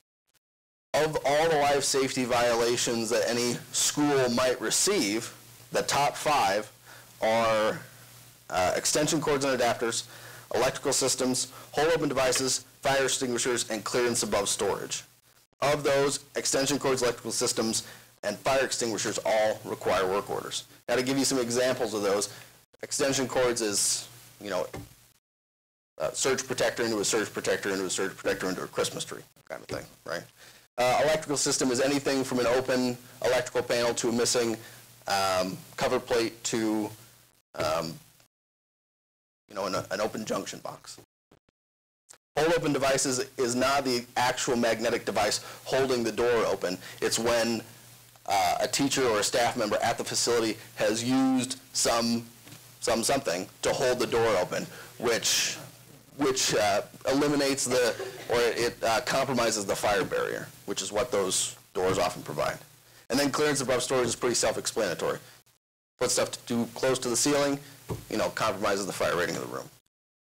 So now that we've talked about some work orders, life safety, and preventative maintenance, I'll turn it over to Mike, and he'll illuminate you on facilities master plan things. Thank you, Wilson. So before I proceed tonight, I want to take a moment to recognize the board and all the people that have worked on this current facilities master plan. I've worked on a number of facilities master plans at other locations, and the scope of this master plan that is complete to date is truly amazing. So I want to give people kudos for all the work that they've done up to now. My portion of tonight's presentation will highlight project status, net square foot added as part of the facilities master plan. We'll take a look at a capital needs assessment and finish with a brief discussion on facilities condition assessments. The project budgets were divided into 3 areas. Deferred maintenance, which were needs identified by the district prior to the facilities master plan, the facilities master plan budget itself, and finally the furniture budget, which was established to address a larger portion of the district's needs. I'll start at the top left, the deferred maintenance status. The total budget for this category was $16.1 million.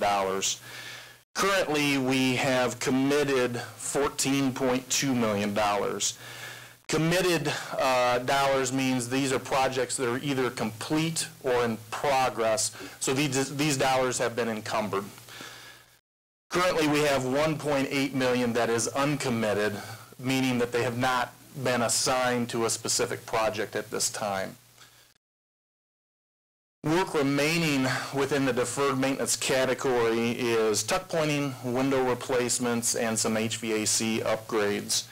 Work that we plan on completing the summer of 2019 includes tuck pointing at 7 buildings and window replacements at Froberg and Hillman, which the board has already approved. The window replacements will be bringing the abatement portion soon. Moving to the top right is the facilities master plan. The total budget for this category was $251.9 million. That is $250 million in bond proceeds, and then another $1.9 from interest rebates, and grant refunds. Currently, we have $243 million that has been committed and $8.6 million that is uncommitted. Work remaining within this category includes abatement, building demo, flooring, painting, and library renovations. And lastly, we have our furniture budget status. That project budget was $13 million. We currently have $5.6 million committed, with a remaining $7.3 that is uncommitted. The work we have remaining for furniture is various classrooms, offices, and libraries. This summer, we'll be furnishing the Constance Lane School, as well as 6 libraries. We're also assessing if we have the time to pick up furniture at West and Flynn. But we're looking at ordering and delivery timing on those 2 projects.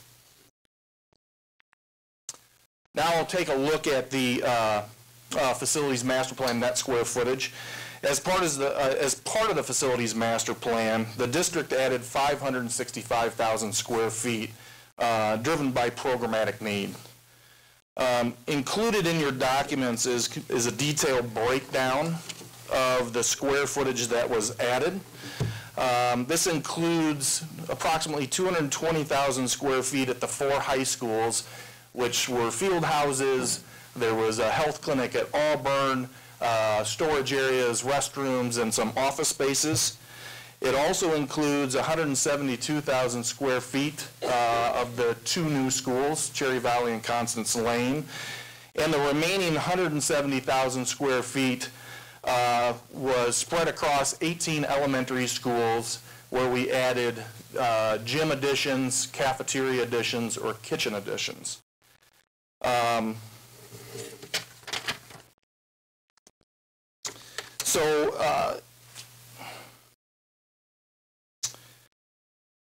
I lost my place, sorry. The district is scheduled, to take offline 414,000 square feet, which will leave a total net square footage of 150,000 that was added during the facilities master plan.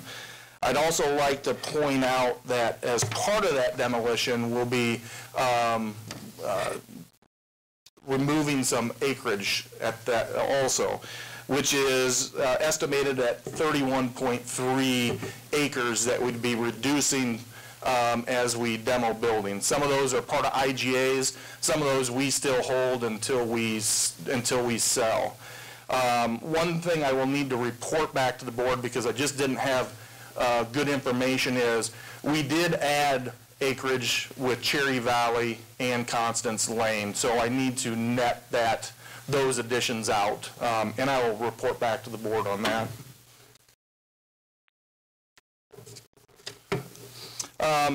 Per school construction law, the State Board of Education and the Capital Development Board needs to file a comprehensive report of capital needs of all school districts across the state, and this happens every 2 years.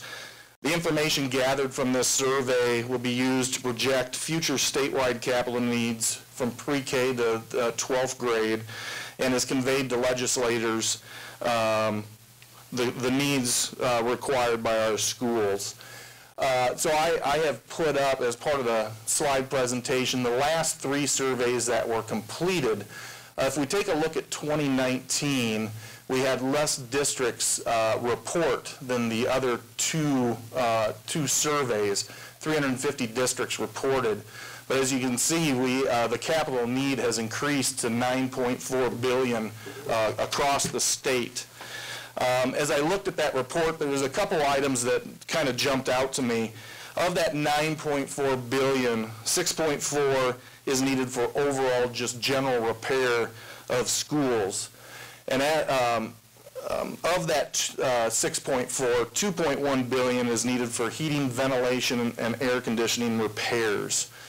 Just to highlight a couple other things, $849 million is needed to build new schools, and an additional $580 million is needed to add building additions. I did want to point out that the full report can be viewed on ISB's website. It is very comprehensive. So I'd encourage anybody that's interested to take a look at that. Internally, we expanded the capital needs assessment horizon to 5 years in the following categories. Exterior, which includes windows, roofs, and tuck pointing. MEP, which is mechanical, electrical, and plumbing. Interior, which is restroom renovations, ceiling replacement, fire protection, painting and interior door replacement. And finally, other, which is parking lot, sidewalks, fire alarm systems, and secure entrances. The graph that I have up here is reflecting a couple different things. So I point out the colors. The dark blue is our capital needs as of 2018, and that extends to 2023, the 5-year horizon. The light purple on top is what's remaining in our facilities and deferred maintenance plan budget. And the green reflects what we have currently completed as part of our facilities master plan and deferred maintenance plan. So just to give a couple of examples, if we took a look at mechanical and electrical and plumbing, the overall need as we assessed it is $72.5 million. We currently, excuse me, we currently have $1.9 million left in facilities master plan and deferred maintenance, which would reduce that capital need going forward to $70.6 million. Exterior work, that total need is $15.1 million. We have an additional $2.9 million in both facilities master plan and deferred maintenance plan, which then brings that overall need going forward to $12.2 million in the next 5 years.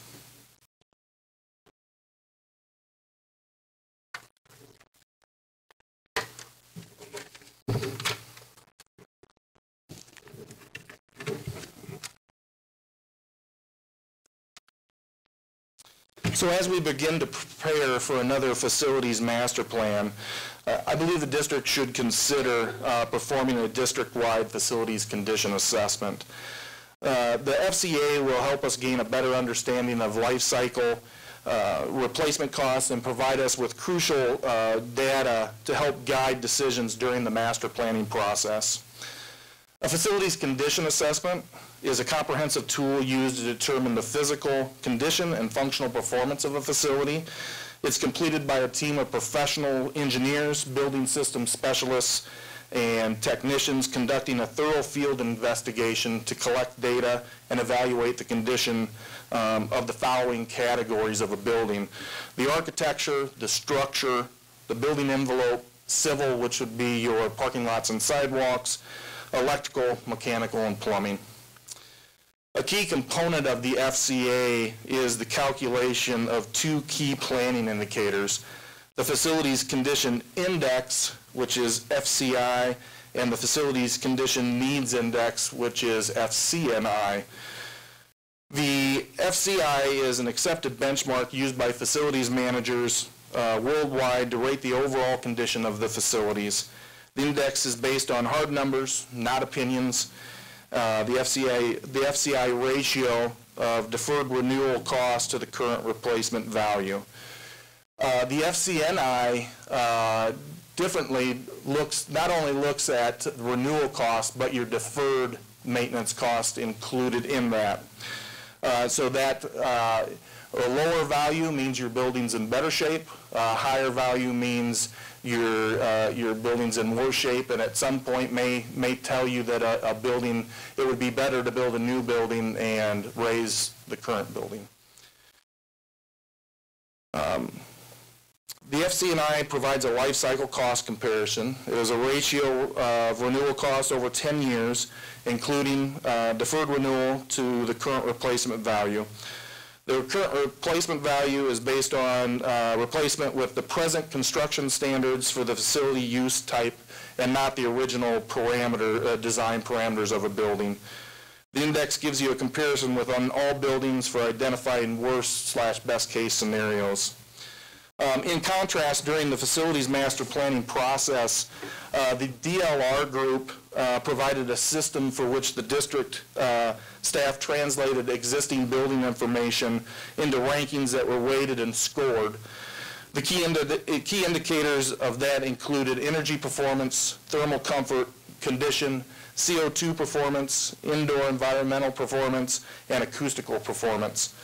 While this assisted the district and key constituents to make long-range planning decisions, it did not provide an ongoing replacement cost values for assets not touched during the facilities master plan. So just to leave you with a few takeaways for tonight's presentation. The facilities maintenance paradigm is reorientating from corrective to preventative. This reorientation is going to help us make sure we're meeting our equipment life cycles, that we're getting the most life out of our equipment that we can. The life safety work orders will remain the highest priority until completion in June of 2019. Our current facilities master plan will be completed in 2022. Just to remind everybody, we are currently working on our decennial safety survey. Our A&E teams have been out in our buildings and have been collecting data. As we move forward with talking about a facilities master plan, I'd highly encourage a discussion about an external facilities condition assessment that could be included with our decennial safety survey report to really give us a good understanding of our buildings, equipment, and their life cycles to help us make some further long-range decisions as we move forward. And lastly, we're looking at rolling out a new facilities master plan in 2023. And I do just have a few things to add as well. The numbers that you saw on the purple or bluish and green chart are a little bit overwhelming. But I want to put it in context. Yes, we've invested a whole lot of money into our facilities. What that reflects, what those numbers reflect, is if we brought everything up so it would almost be brand new, right? So and up to code. For example, in our school buildings, in our older school buildings, if we replace the ceiling, we have to add fire sprinklers now throughout. So that's a significant cost, and that's where you would see a huge cost if we had to do that to in every building and every ceiling. Our different doors, replacing the doors to bring them up to code and also to bring them in the best condition possible. The bathrooms, updating all of that. So that's as if you made it brand new, basically. So that's what we looked at.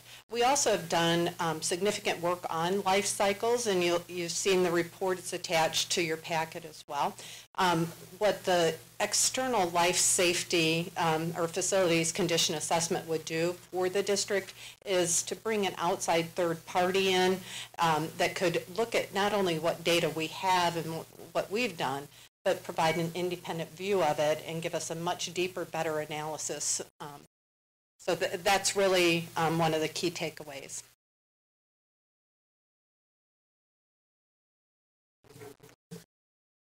Yeah. Okay. Who would like to go first? Mr. Rollins. If you can get your mic to work. Yeah. Okay.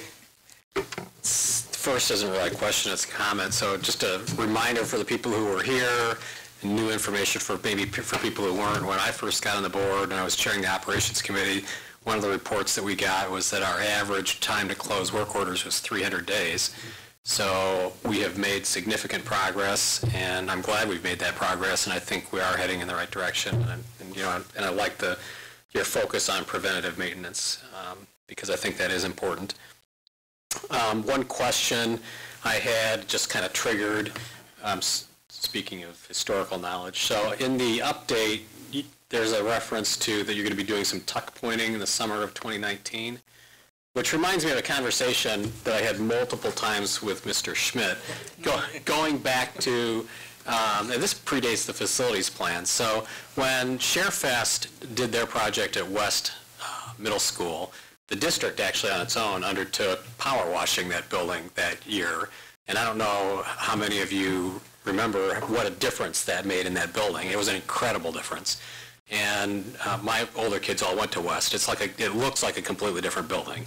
And we have a lot of masonry buildings in this district, and they are stained. And I kept asking Mr. Schmidt, can we power wash? Can we power wash these buildings? And his response was, well, we're going to wait until we're tuck pointing them. So now I see we're tuck pointing buildings, and I'm going to ask you the question, are we going to power wash the buildings? That would be something that could be included in your operating budget to do a certain amount of buildings a year. We could do them all, but we could do power washing on annual basis.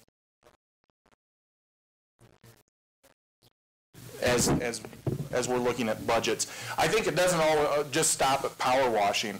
One thing that hasn't happened to a lot of buildings is sealing the brick.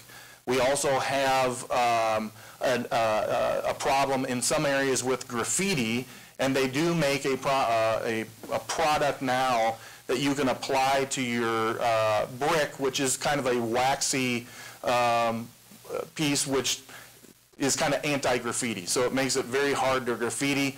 I've seen schools do that up to 8 to 10 feet, which does reduce the graffiti issue. But I do agree, buildings should be power washed, but it doesn't stop there. We need to tuck point, we need to seal. And what that does is ensure the longevity of our building envelope. When you have mortar that's cracked out of your brick joints, that just invites water in, which is going to create more issues down the line. So I would agree power washing is definitely one thing to make the appearance of the building look better right away. And I will say, we talk a lot about attracting people to our school district, and these are public assets. First off, I think we owe it to our neighborhoods to make our buildings look like as good as we can. Some of our buildings, frankly, have almost looked abandoned, even though they're working schools. So if we could start taking an interest in how the schools look on the outside, I think that would be terrific. And the points you make about preserving the buildings as well, that's going to save money down the road. So yeah, and then you can, and as an added bonus, you can stop listening to me ask about power washing. I can't not make this comment, I guess, because I've been involved in these facilities plans from the beginning. And at the very beginning in 2011, one of the things that we were looking at was that we had significant overcapacity, and what we went out and told the community was that we needed to right-size our district. And I personally stood in front of a lot of community groups, said that, and told them that's why we needed to close their neighborhood schools. And I got to say, I was pretty surprised to learn not that long ago that we've added 150,000 square feet in a district that is not growing. And part of that problem is that, everybody wants more room. The square footage per student, and I've seen articles that say this is going on nationally, keeps going up. But that all has to be maintained in perpetuity. So what's done is done. I should have asked different questions 7 years ago. And I just hope this board keeps this in mind, going forward, whenever somebody comes to us and says we need to add additional square footage. Because personally, with a population, a city population, a district population that is declining, and a school district population that is stagnant, I don't think we're being good stewards of taxpayer money when we add square footage. So I've said my piece on that. And then finally, I just want to take this opportunity and hope nobody's watching right now to say that, this all has to be paid for at some point. There's not good sources of funding for any of this other than borrowing right now. Borrowing adds to our real estate, our property tax rate. There is, and a few of you know that we've talked about this previously. State law does provide for a countywide 1 cent facility sales tax that would go to all school districts within a county.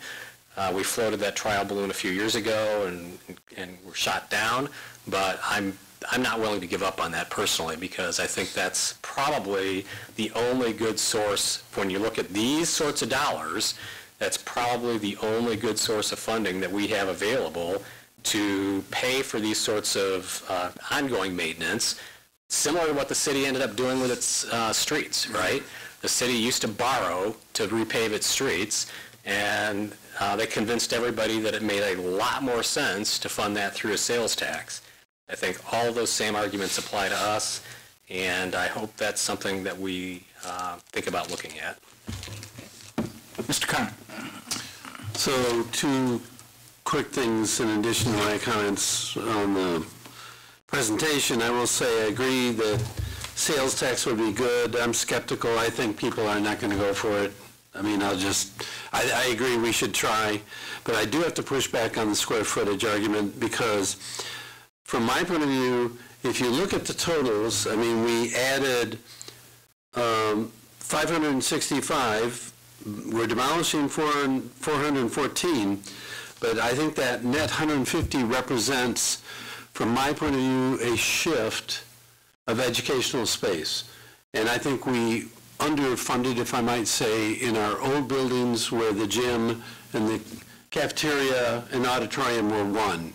So I think that 150 was a good investment, and I don't think it was net added just to be doing it. I think the number one reason was to do the situation I saw at virtually every school I went into, where the cafeteria and the education space were one. So I'm just speaking for me.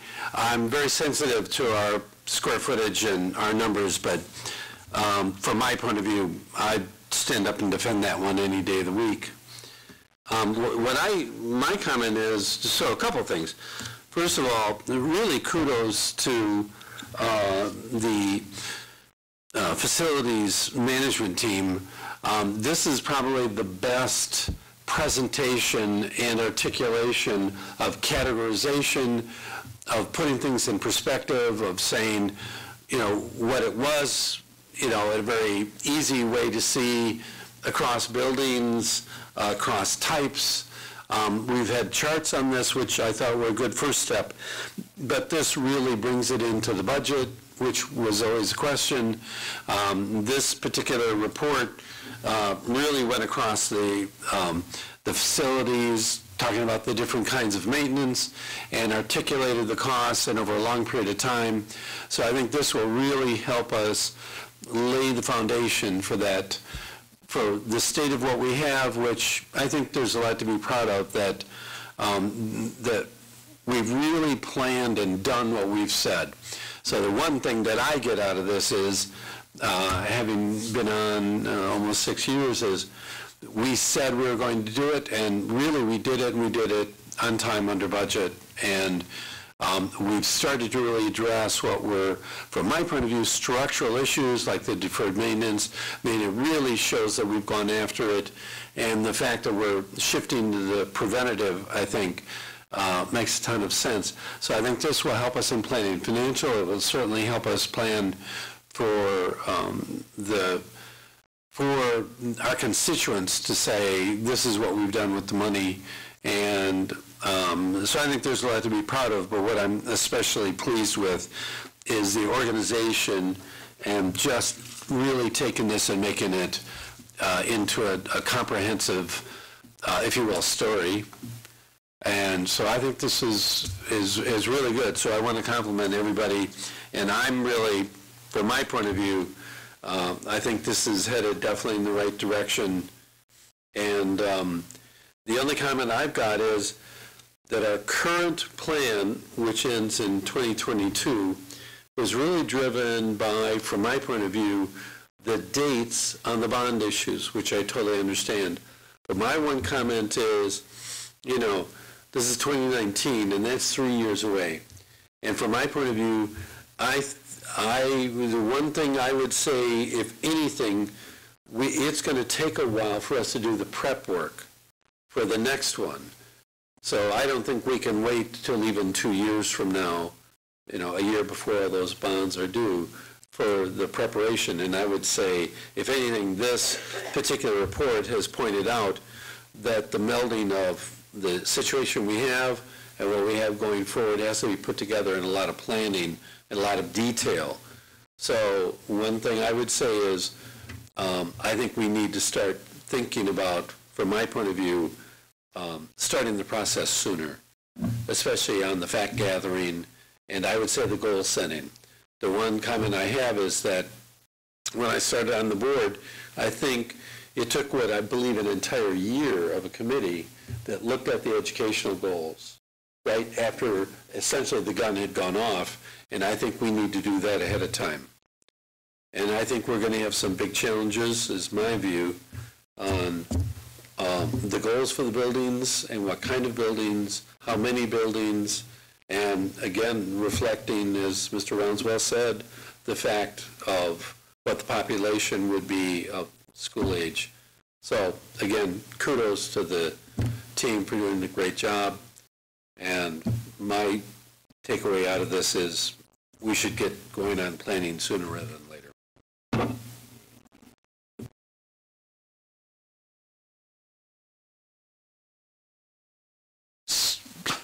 Try to get my mic to work. The external facilities assessment that you're suggesting, I don't know if that will answer our wish list questions, like, can we afford to put air conditioning in more of our buildings? Should we look at particular neighborhoods where combining, closing a couple and maybe building another new school somewhere might be the smarter financial move? I don't know, that maybe it'll help answer some of those questions, I guess.